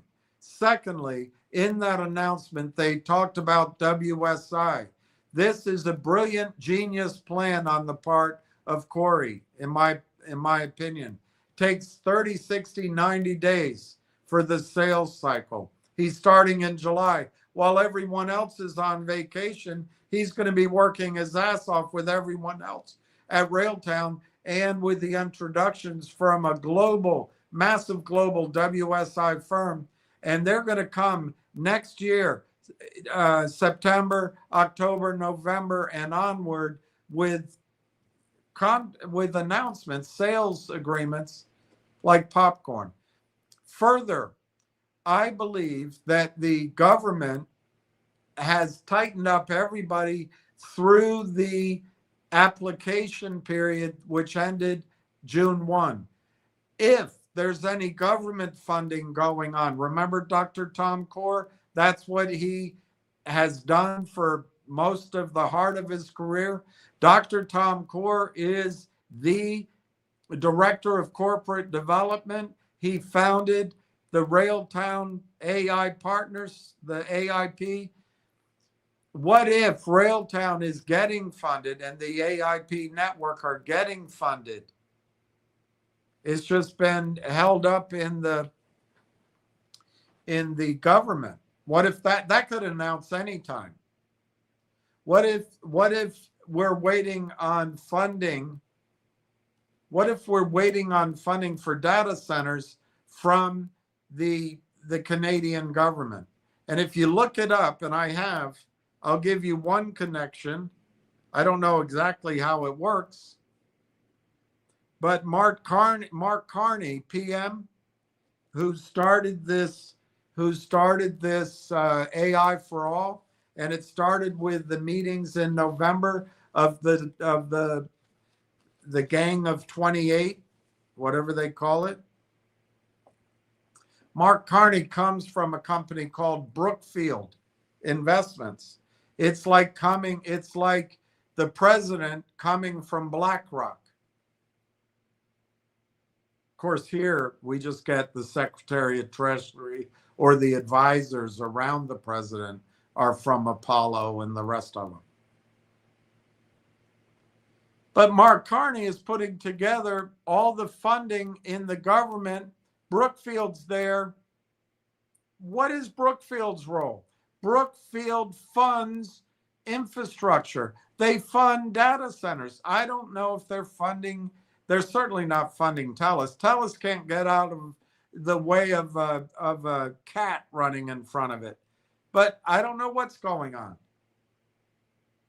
My suspicion, though, and I don't know if I saw it anywhere, and I don't know if I saw it in my Google research, but my suspicion is that Brookfield might be helping fund or build out the Buzz Hive thing, even though they raised money. I don't know. It's all speculation. But we're waiting for these government announcements too. Those could come out anytime. Finally, I don't think Railtown stopped working. I don't think they were sitting on their thumbs. And I told you one of my sort of connecting ideas, which I put to the AI, and it seemed to think it was legit. If you're going to compete with the hyperscalers, you've got to compete on cost, safety, security of your data, redundancy, maybe sovereignty. That means you've got to connect a lot of data centers together. And what if Conductor Cloud, I don't know if maybe it'll be white label, becomes the factor in Canada.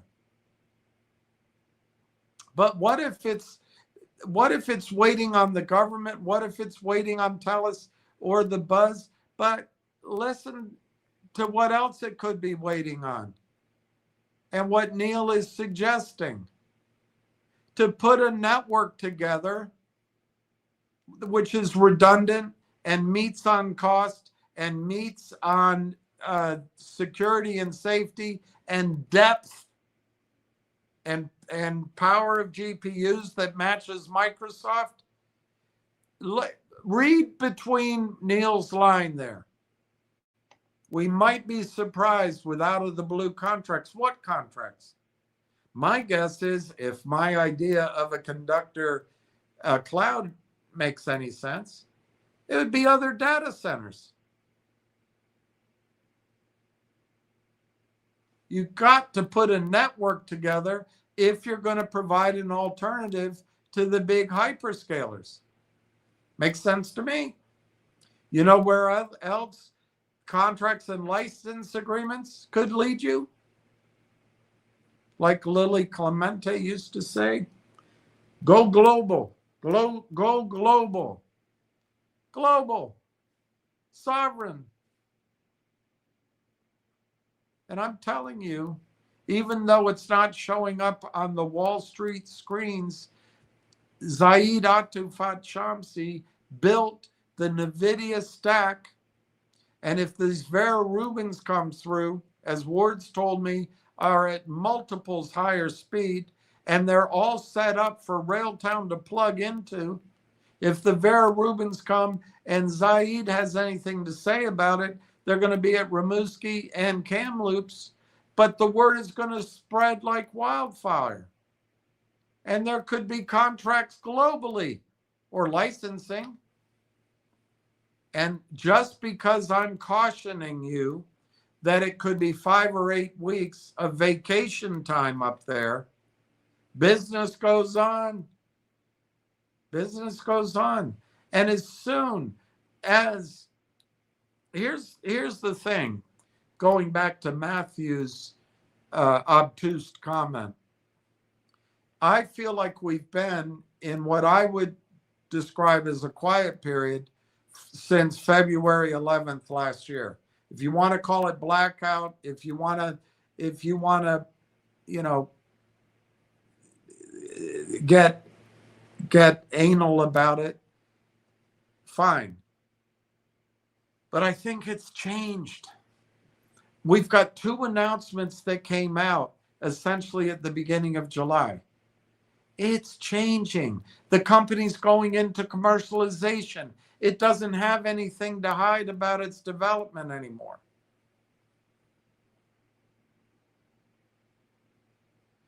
And if contracts and licenses are coming out, You don't think it's a small good old boy, good old girl network? Hey, what are you doing with your orchestration layer? How are you building it out away from Google? I want to have that layer, but if I buy it from AWS, Amazon, I've got to be in their stack. How are you doing it? Well, we just found out about this and we're signing up that. It goes quickly. And yes, you could see contracts as soon as agreed materially, not MOUs, not puff pieces. Why would they have to come out over August? I'll suggest one thing to you. They've already thawed on news. So whatever you want to call it, the blackout or the quiet period, is essentially over. Now, there may be, my opinion, Matthew won't concede this, but my opinion, it's obvious from last year and this year that there is material non-public information, which would imply confidentiality agreements, non-disclosure agreements, security law violations if you act on it.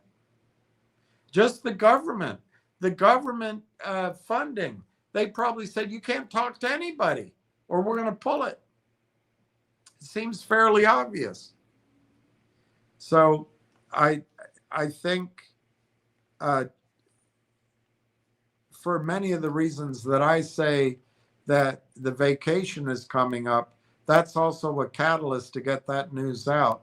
And if anything, I'm not saying anything will be, but if anything comes to definitive agreement, guess what? In Canada, it is the law that the definition is immediately. And I think it's within, I don't remember, nothing's coming in. I want to say 48 hours, but it's immediately. As soon as there is something that is material in Canada, and if you're a public company, you have to announce it immediately, whether the attorneys are on vacation, whether or not it's the holiday. So Neil is exactly right. Out of the blue, anything can happen. And I think when it happens, if it happens, you're going to see why I have been so insistent that you don't try to day trade it, although in retrospect, I have been wrong. But you're going to see what happens when it breaks. And I think it's going to catch your breath.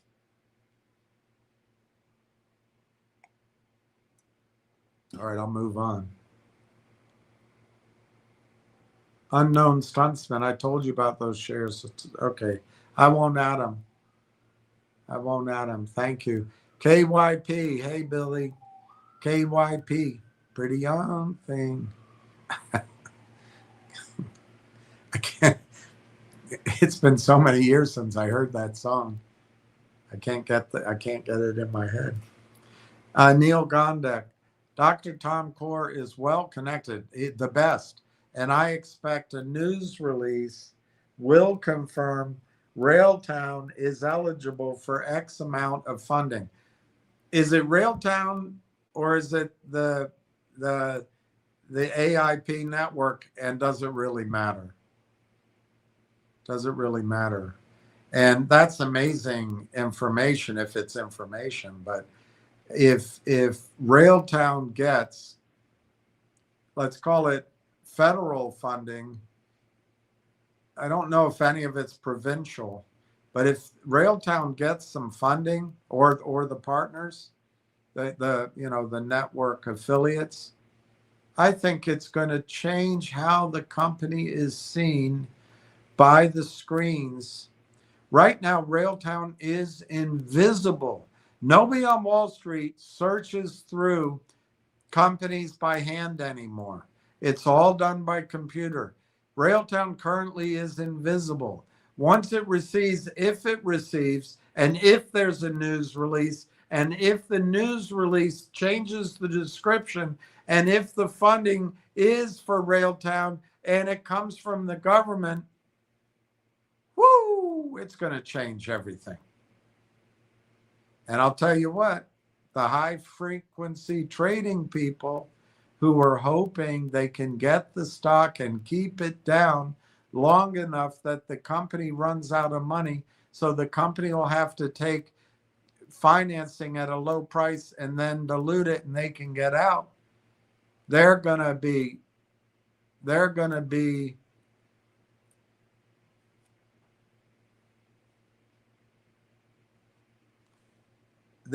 hyenas that messed with the wrong prey when up from the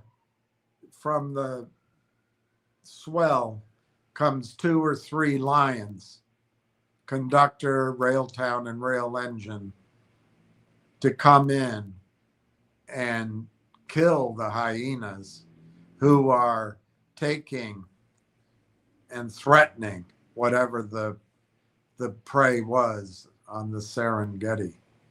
Donna M. Hello, everyone. Donna M. Hello, everyone. I didn't finish, Neil.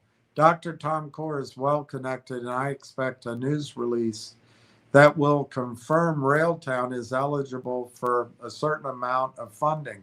Lots of documents being signed from desk to desk. Slow process that we can't control. I've told you, Canada is worse than the World Bank.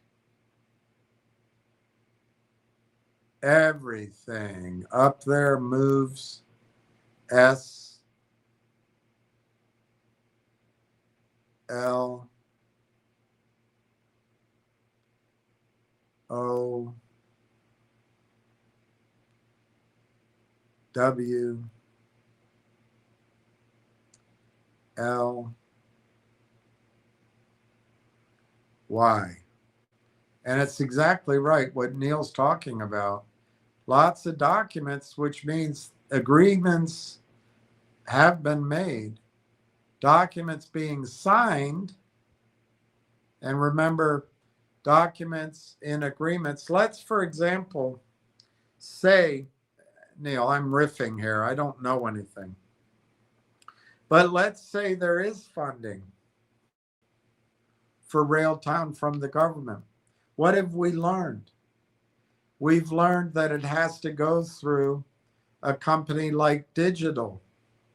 Digital was part of the amalgamation when Railtown bought AIP.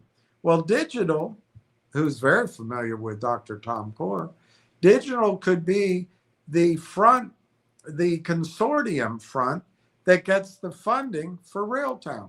So you need signatures at Railtown, maybe at the AIP companies, at Digital, and each of them have attorneys. Some may or may not be available at the time. You need board members to sign off. You might need more than one signature on each document from each company. It might be that, for example, from the Railtown side, Corey's signature is not sufficient. It needs Corey's signature and somebody's signature from the board, representing the board other than Corey.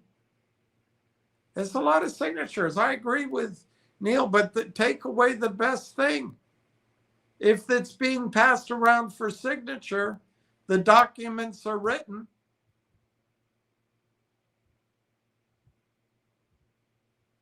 The lawyers are finished going back and forth. They're just getting signatures. Desk to desk in Canada could be Toronto, it could be Vancouver, it could be up in the Moose Country. It takes time, but here's the thing to take away from it. Once the final signature is on a document, 2 things. You don't need any more signatures. The delay is over. Secondly, it has to be announced. In Canada, it has to be announced immediately. And let me tell you something. you're not going to see news releases with vague MOU, feely things. These news releases, I don't think they're going to include revenue. I don't know of a single company that makes projections of revenue. But it's going to come, they're going to come out with hard information that analysts can put into their models. And it's not public facing analysts alone, it's the internal analysts where it matters at institutions. The thing that's going to get this stock away from the high frequency combine reaping is institutional buying. And once it starts, I think it's going to be like those movie scenes of the Hulk climbing up a rock and a building and just going by leaps and bounds. Anyway, I'll keep going. And Donna, hello everyone. Hi, Donna. Neil Gondek, the orchestration tool, Neil Gondek, the orchestration tool is what companies will require to do business with data centers, hyperscalers, etc. That's the key thing. Railtown is built agnostic to the language. It can process any of it, and agnostic to the data center. They are Switzerland. They can process and route by the millisecond agents. They can send, if you are an enterprise in Canada and you have super top secret defense data, but you also have some data about your driver's schedule, your janitorial staff schedule, your I don't know, your mailing list to non-defense people, your website. All of that doesn't have to be run on a sovereign Canadian data center. It can be run on Microsoft or Google. And so Conductor sits there, it can send it to the cheaper place, the deeper place, and it can divide it all. Railtown's tool can conduct agents and data and tokens anywhere. So Neil Gondek says the orchestration tool is what companies will require to do business within the data centers, hyperscalers, et cetera. Railtown built this tool for software applications in the AI ecosystem. That's great, Neil. KYP, lots of laughs. It's been a number of years since I heard that song also. So funny you know it. Hey.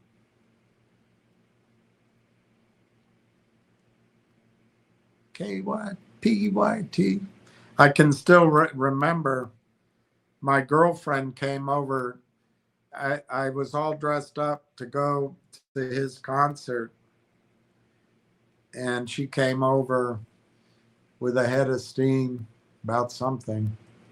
And I remember her getting mad, banging her head in the door and saying, "I'm going alone." And she went to the concert without me.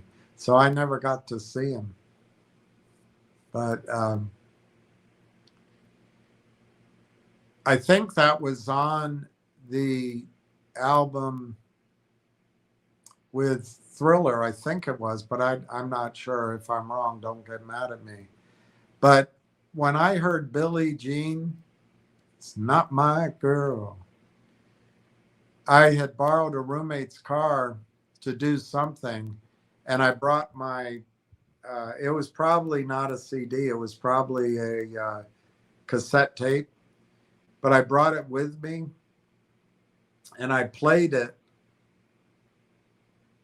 And it was such an amazing, Billie Jean was such an amazing song. To me, it's one of those songs that just, it was a whole new um, level. And I played it over and over again. I played that tape, if it was that Thriller one, whatever it was. I played it over and over again that night. And I actually drove his car around for 2 or 3 hours. And I came back and he was a little annoyed, but I filled his tank up with gas. And he thought it was an odd explanation, but I just loved that. The next time that happened to me in that sort of genre, you know, Led Zeppelin was like that. There's other artists, but it happened when I got Purple Rain too. Whew. My sister gave me that, and it was a cassette for Christmas. And I said, I don't want to hear it. Man, I put that in. Oh, I never took it out. I had a little Scirocco. I had a little that had the best speakers. Whew. All right, Ward Richardson. Good afternoon, William and RT crew. NVIDIA designed the Rubin chip from the ground up for software that reasons, plans, uses tools, manages long context workflows.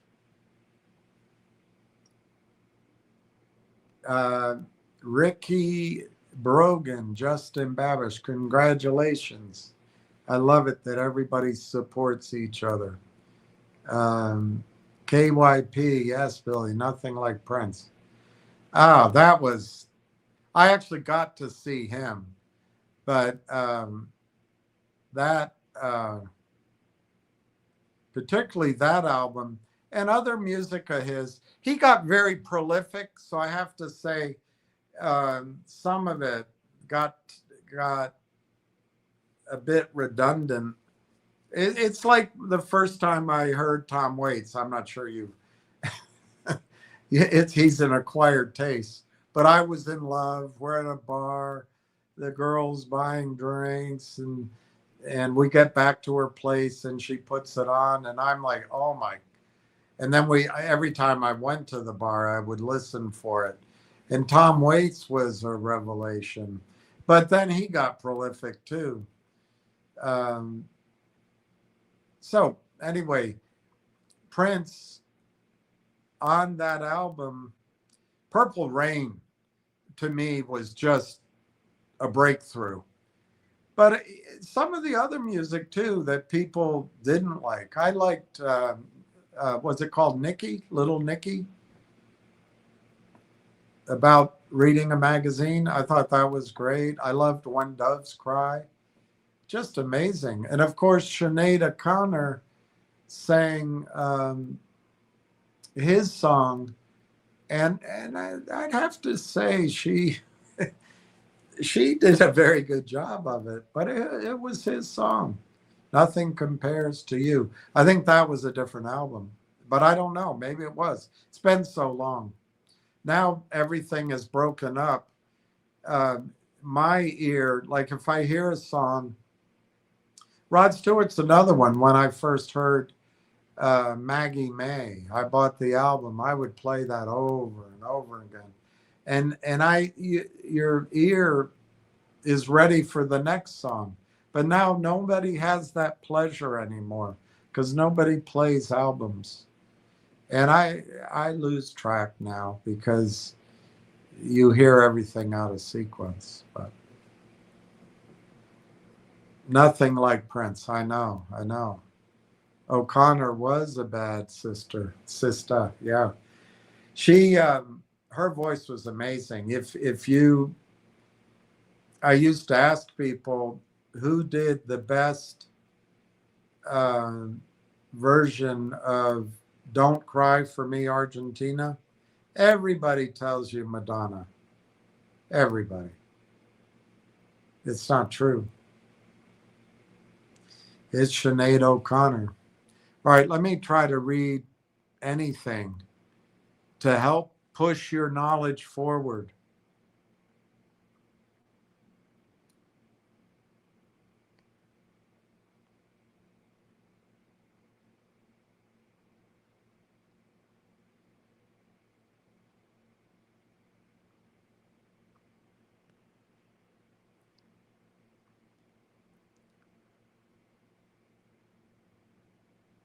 It's not real. It's not real. It's not real. Stay away from me. Oh, stay away. Stay away. Standing in the window.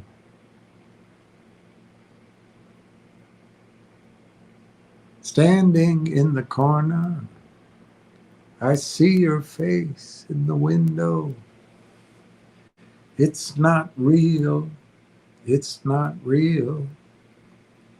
It's not real. Stay away from me.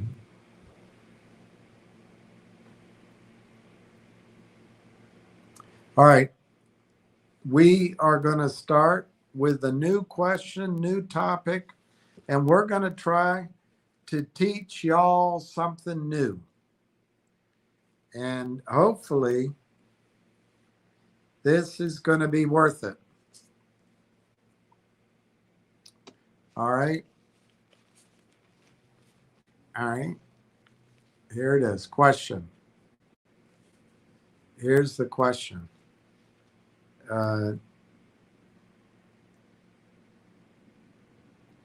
Here is the question. Are you ready? Are you ready for the question? Are you ready? Are you ready? Okay, here's the question. Analyze basically the Basher's Handbook. I'm not going to read it to you, or the confessions of a Basher. Here's the answer. Both documents, the Basher's Handbook, Anatomy of a Basher's Do and Don'ts, and Confessions of a Paid Stock Basher, map out the psychological and market mechanics behind organized sentiment manipulation in microcap and low float stocks. Below is an analytical breakdown of how these tactics operate, why high frequency trading, HFT, and short algorithms rely on them, and how retail investors are systematically targeted. 1. Why HFT machines and short funds need retail liquidity. Retail liquidity. Algorithmic high-frequency trading engines and institutional short positions face a major bottleneck in low-float, illiquid equities, the liquidity trap. So what's the problem for the machine? A market maker or a short fund, which is all machine now, cannot cover a massive short position or accumulate a large block of shares in a tight float without driving the price exponentially higher. The solution? Retail participation. Algorithms need retail traders to supply cheap volume to buy millions of shares without blowing up the ask price. The algorithm needs retail investor activity hitting the bid, hitting the bid.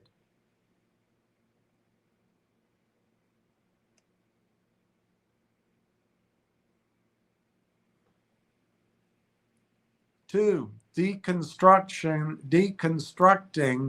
the machinations, question by question. Do they try to FUD retail out at 100%, 200% gains? under the guise of diversification? Answer? Answer? Yes. The most insidious bashing isn't always aggressive panic mongering. It's soft persuasion. The strategy, when a stock has multiplied, for example, it's up 100% or 200%, the sober voice enters the forum or the chat, the narrative, quote, guys, pigs get fat, hogs get slaughtered. You're up 100%. Take your principal out to diversify.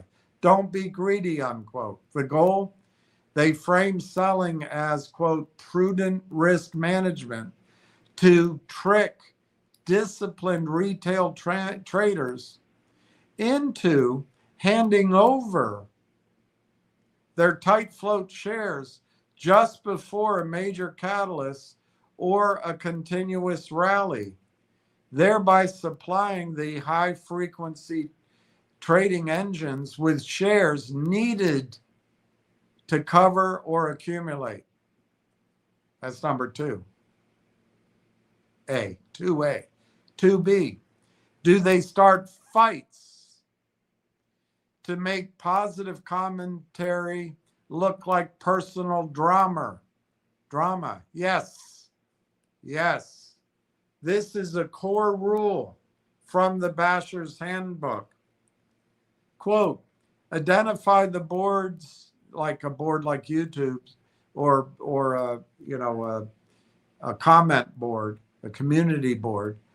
Identify the board's guru or vocal longs and neutralize them. Neutralize someone that's long and supporting the stock as a long. The tactical feud. If a bull presents unassailable research, the basher will intentionally provoke a petty personal argument with them. Oh, he's lying about a quiet period. If a bull presents unassailable research, the basher will intentionally provoke a petty personal argument with them. The result, onlookers stop reading the actual research and tune out the noise, writing the whole thing off as, quote, just two guys who hate each other, unquote. By reducing rigorous fundamental analysis to, quote, childish drama, the basher successfully suppresses positive narrative adoption.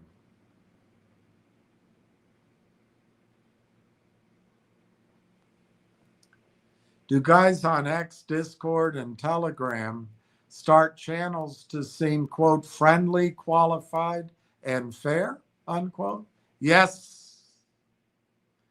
Modern stock bashing has evolved beyond old message boards into social ecosystems, X, Discord, Spaces, YouTube. The objective analyst persona.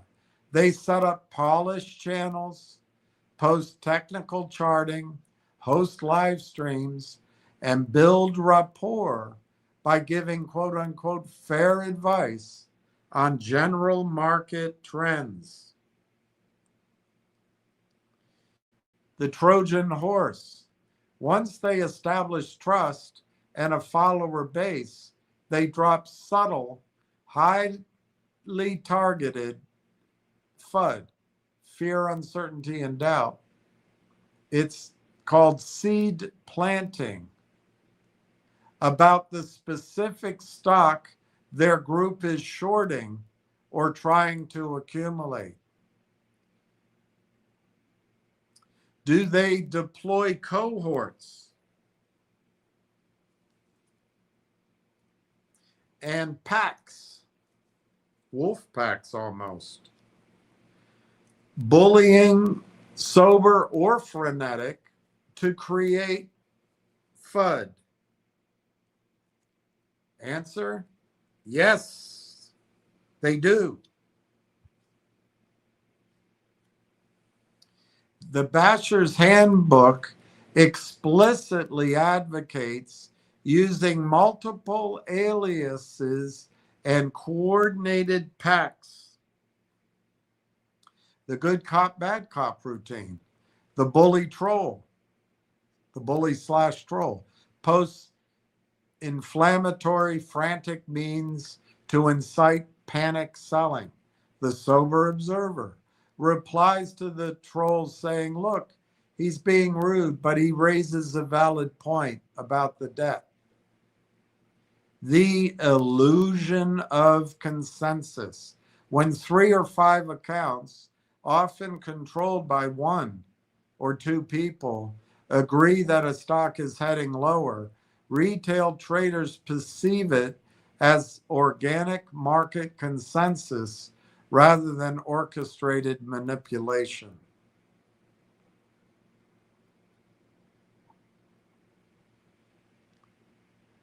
Do they claim to own shares? Always, always. One of the classic rules of bashing is to claim a long position. I hold 50,000 shares, but I'm really concerned about. I was long, but I just trimmed 80% because management missed this milestone. Or you could substitute, I sold 40,000 shares to buy GDC as an example. Why it works. Claiming ownership grants them immediate immunity against being labeled a basher, while making their negative seeds of doubt sound like sincere concern from a fellow shareholder. Are they our friends? No. In the microcap arena, any account whose primary activity revolves around shaping sentiment on a single ticker is pursuing an economic incentive, either accumulating cheap shares, protecting a short position, or generating traffic commission. Do they contact the company to suss out news for the high frequency trading complex? Yes.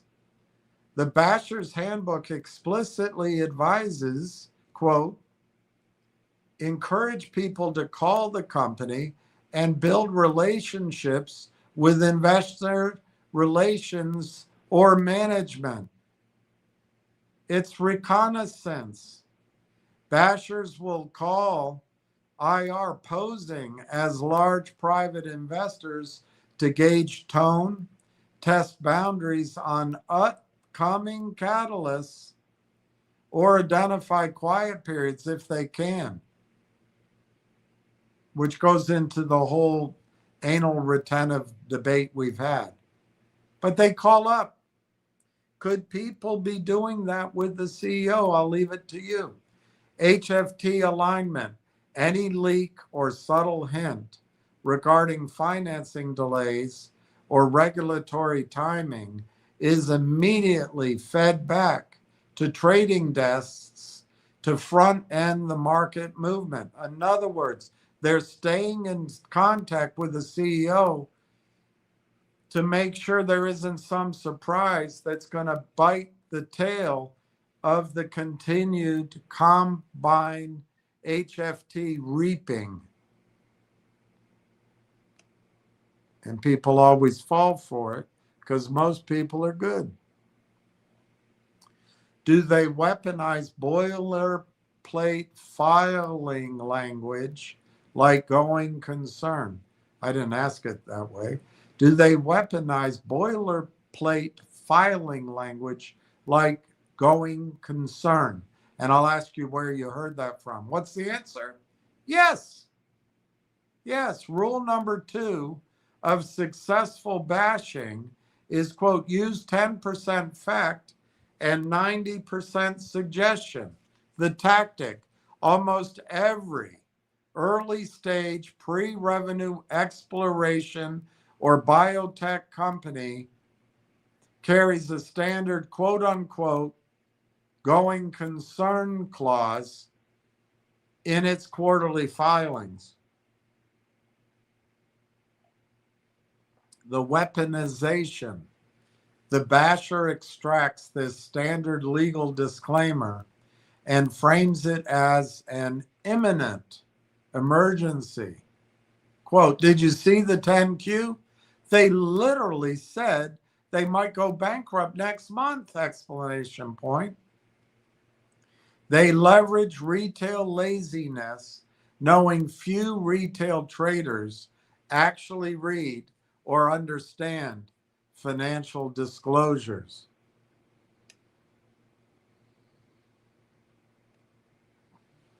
Summary of core bashing tactics. The tactic, doubt and fact blend.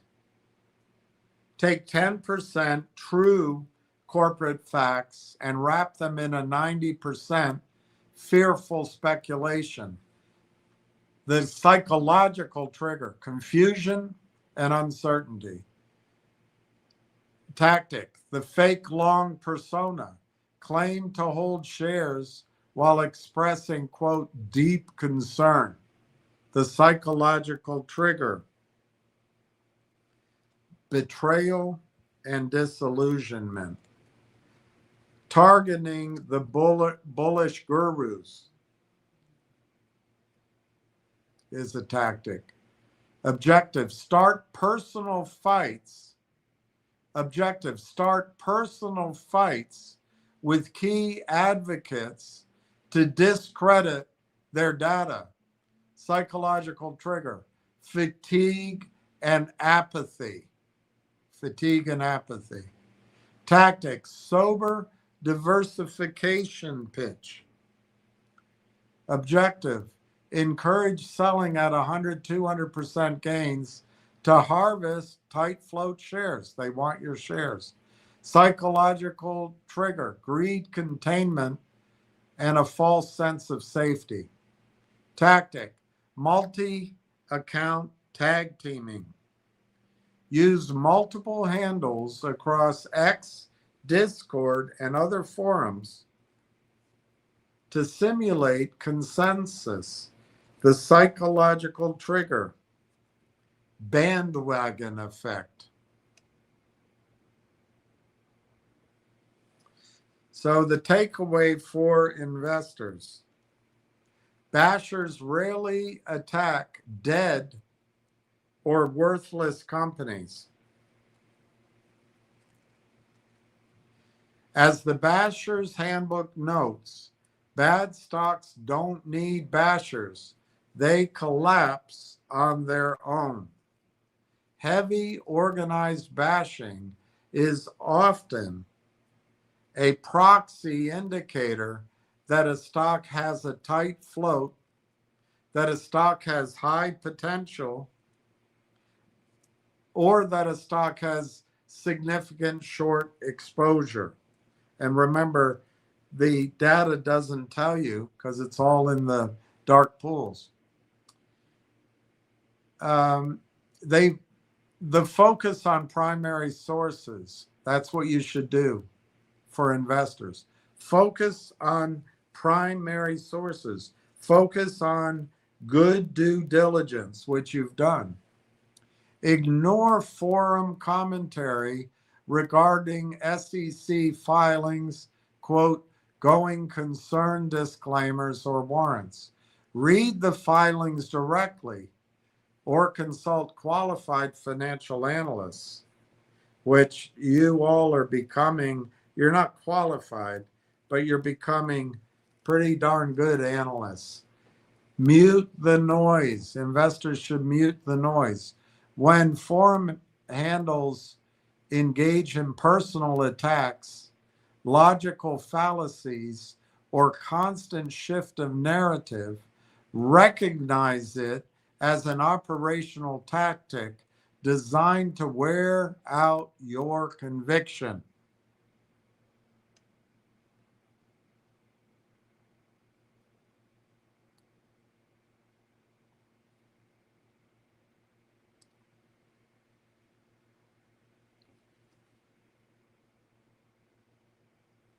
All right, I'm going to start the next question at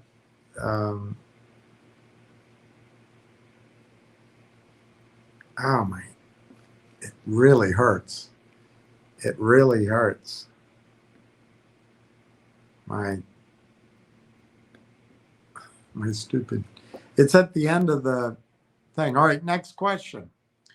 Build a practical checklist for retail investors to evaluate negative sentiment and separate real financial risks from organized FUD.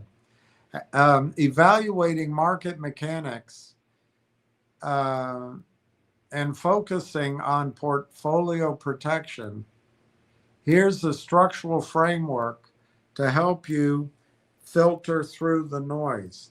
Organized FUD, fear, uncertainty, and doubt, thrives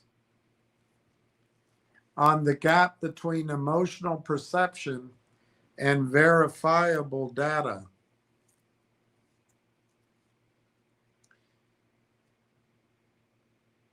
When bad news or negative sentiment hits a stock,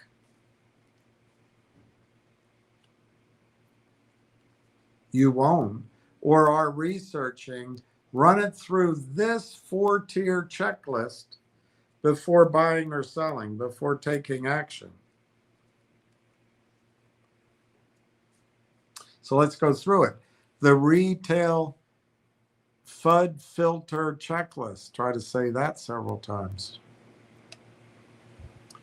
So if there's negative sentiment, tier 1, source audit. Is it an anonymous source?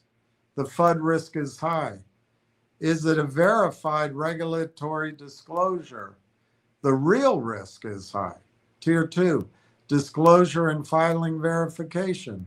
Boilerplate language like going concern, that's a high FUD risk. Unexpected debt default or SEC inquiry, that of course is real risk. Tier 3, market and tape dynamics. Heavy FUD and price flat / up on high volume. That's probably accumulation. High insider selling and dropping the price, that's real risk. So it's, each of those are two different situs. Let's go through how they describe it. 1, source and motivation audit. Determine who is speaking and what their economic interest is. Is the claim backed by an official regulatory filing, 10Q, 8K, SEDAR? Real risk. The company itself signed off on it under penalty of law. FUD signal. The claim originates from an anonymous blog, an unverified X account, or a forum handle without a primary source link. Or someone, has a name, some weird name on their handle. What is the account's behavioral history? Real risk. If it's a long-standing independent analyst or analysts with track records of balanced reports, both bullish and bearish, then you might be on to real risk. A FUD signal is accounts created recently, accounts that only post about 1 or 2 specific tickers, or handles that switch between extreme panic and unsolicited friendly advice. Just selling to protect you guys.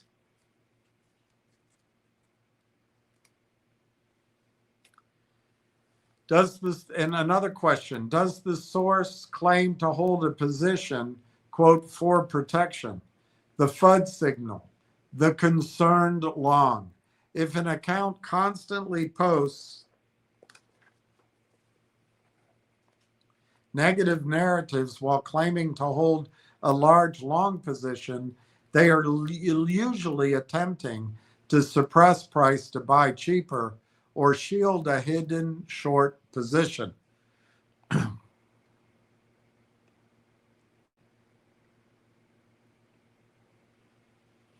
So it's negative sentiment, and through the source, we went through this. And the psychological behavior pattern, but on the below, it's all ad hominem, not for nothing. Take profits. It's manipulation. If you don't have an idea of what it's worth, it's just gambling. So the second tier of things to look at, fundamentals and financial fact check. Strip away the narrative and check the balance sheet directly. Check the companies, the cap table, the balance table. Ask, is the claim based on standard boilerplate legal language? The signal for FUD is hyperventilating over quote unquote going concern clauses. And I'll ask you, who came to you early and often with that statement? Standard shelf prospectus filings or routine stock option grants, pre-revenue development stage companies, biotech, junior mining, early stage tech, almost always carry these disclaimers. If it's a real risk, like material changes to debt covenants, loss of a primary customer, unexpected resignation of an auditor, Form 8K, or actual default notifications, well, then you take action. Another question to ask, is the dilution claim mathematically contextualized? The FUD signal, quote, massive dilution incoming. Ollie in Frio in, however that is. Massive dilution incoming without specifying the warrant strike prices or market value impact. If it's a real risk, warrants and convertibles priced significantly below current market price that actively cap the upside momentum. In other words, death spiral financing, and we've all learned about those. Tier 3, tape and volume analysis, the market machine. Cross-reference the narrative against price action and volume. Ask, is high volume selling hitting the bid, or is it bid stacking? Real risk, if it's a real risk. Sustained high volume selling that steadily breaks major support levels without bounce backs indicates institutional distribution, so-called smart money leaving. The fear, uncertainty, doubt signal, extreme social media panicking. While the price remains bound in a tight range, or spoofing, which is large sell orders appearing on the ask and vanishing before execution to scare retail into hitting the bid. Another question to ask, what are insiders doing? Real risk, if the insiders are actively selling shares on the open market during the sentiment drop. The FUD signals, insiders are buying or holding firm via SEC or SEDAR Form 4 filings, while your forum sentiment, your chat sentiment claims, quote, the company is collapsing.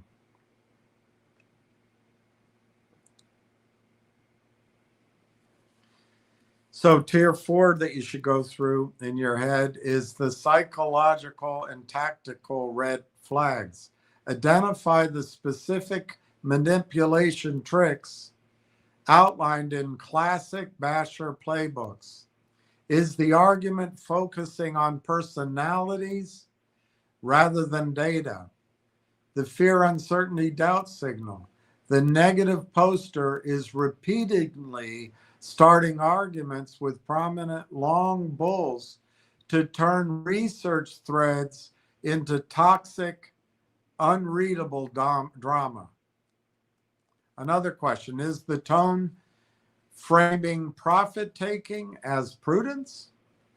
FUD signal, unsolicited advice telling you to sell 50% at 100% gain to play with house money during a low float breakout. Breakouts are powerful things. This tactic is explicitly used to harvest retail shares needed by shorts to cover. Another thing you ask, are multiple accounts repeating identical phrasing? The FUD signal, echo chamber,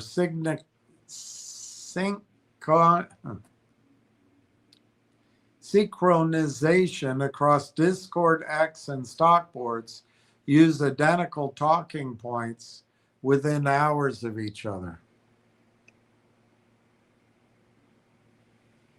So here's your quick decision matrix.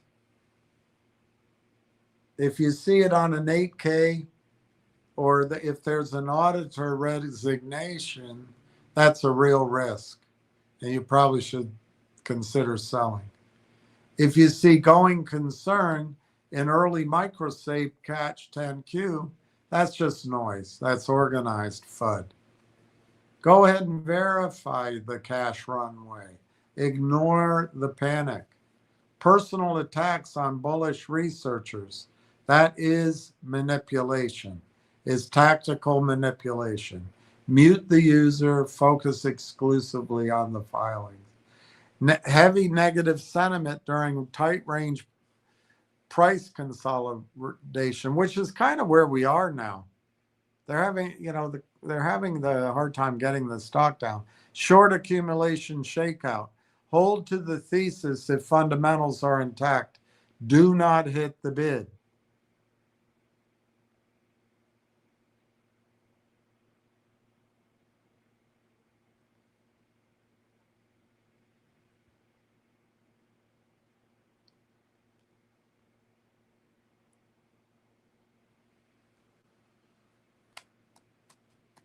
It's not real. I see your face in the window, in the mirror, but it's not real. So the rule of thumb, if bad news makes you feel panicked, take a 24-hour cooling period. Institutional machines rely on your immediate emotional reaction to capture your liquidity. Always verify the filing before touching the order entry screen.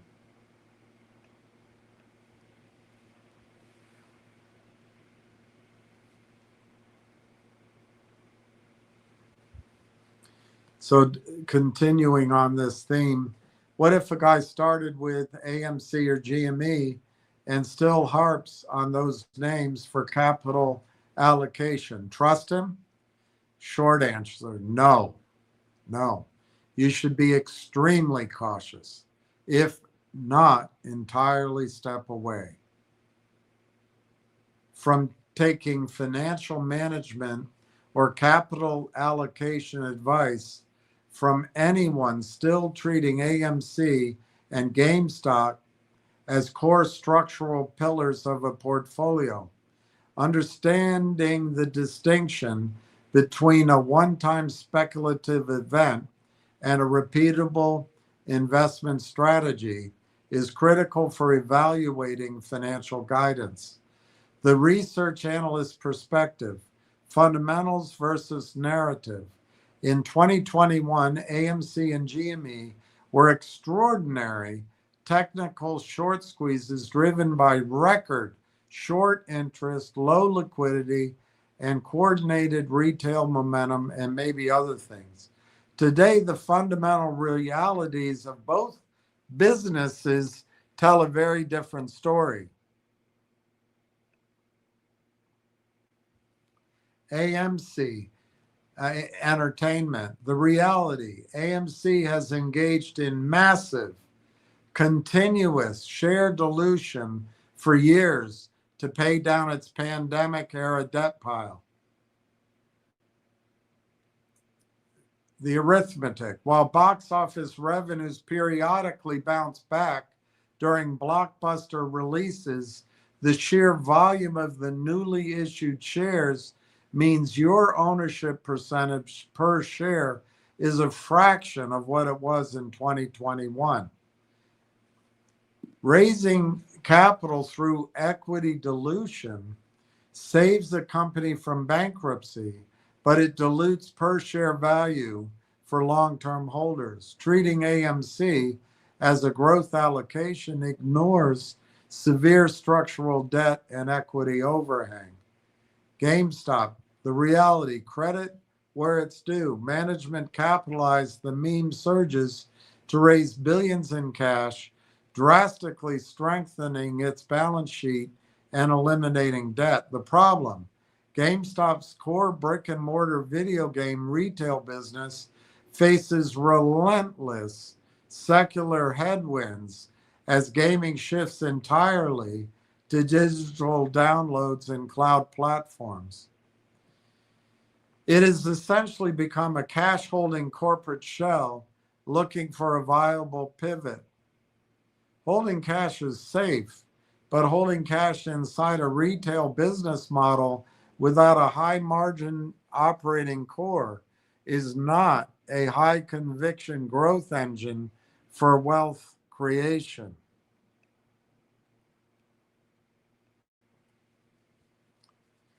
So the red flags in capital allocation. If someone is managing money or offering advisory guidance, their job is risk management, capital preservation, and compounding wealth. Harping on those names, AME and GMC, reveals critical behavioral flaws. If you harp on those names, there's critical behavioral flaws. You're one, anchoring and thesis drift. Good investors adapt when facts change. If an advisor or manager is still clinging to a thesis framed in 21, they are acting on ideology and emotions, not on financial data. They are emotionally anchored to the battle rather than objective on the return on investment, or they're not focusing on an objective return on investment. The high opportunity cost. Every dollar locked up in a stagnant or dilutive meme stock is a dollar that isn't compounding in productive cash flowing assets like broader market indices, high quality growth tech, value equities, or yielding instruments. The opportunity cost over the last several years has been massive. That's true. 3, confusing speculation with investing. Trading a high volatility short squeeze is speculation, which can be fun in a small fun money sleeve. But building an overarching portfolio strategy around it becomes recklessness. An advisor who cannot distinguish between trading sentiment and capital allocation will eventually blow up a portfolio during times of stress. So here's your matrix. A professional, where I would try to put you guys, I would say that's where you guys are now. Your primary goal is compound purchasing power sustainability. Anyone recommending AMC, GME over now, it's just to chase squeeze mechanics and social narratives. Um, the view on dilution, for you guys who are professionals now, dilution destroys long-term shareholder value. For an AMC GME enthusiast, it's viewed as saving the company, or it's ignored. Risk management, your view as a professional, diversification, position sizing, and stop losses in general. We'll talk about that. We have.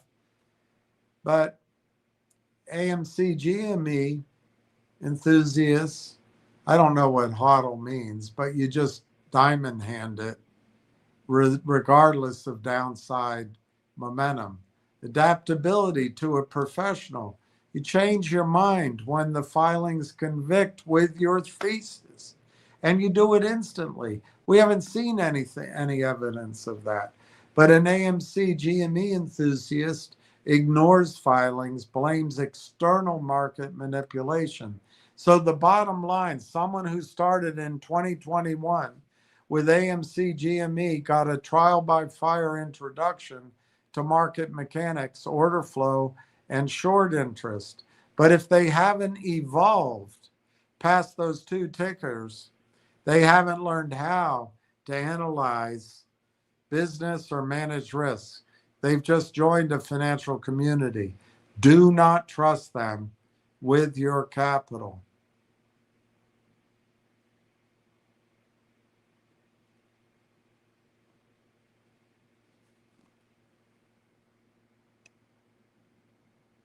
Okay. I'm gonna just see if there's any comments. I don't think there are. All right, so that's going to be my effort today. It's 5:38. I hope you learned something. I think I learned quite a bit today, as ever, from Ward and Neil. And I think you should take great comfort in Neil's observation that paper is moving from desk to desk. That's not inside Railtown. That's probably from government bureaucrat to government bureaucrat to government bureaucrat. It's called CYA. They all have to initial at the top or sign at the bottom. It might be between attorneys. They might need signatures in triplicate. They might have to go up to BOMF to get the CEO to sign who's on vacation. They might have to fly in out to a fishing boat for the attorney who's taking her vacation. They might have to fly down to Toronto to meet the board member who's in meetings with another company. You don't know. But as signatures fill out those pages and it's final, it has to be released. Remember that. You're no longer in this amorphous what's going on phase. Yes, we're waiting for all those signatures to hit the bottom of the page and the corners of the pages, but it implies the documents have been written, so it's out of the attorney's hands, which has been my concern. And it also means we're no longer in the R&D phase. We're no longer in the marketing phase, at least for those deals. And we're no longer what's going on, what we know. If Neil's view is correct, and I tend to trust his insight, the papers are moving around for signature.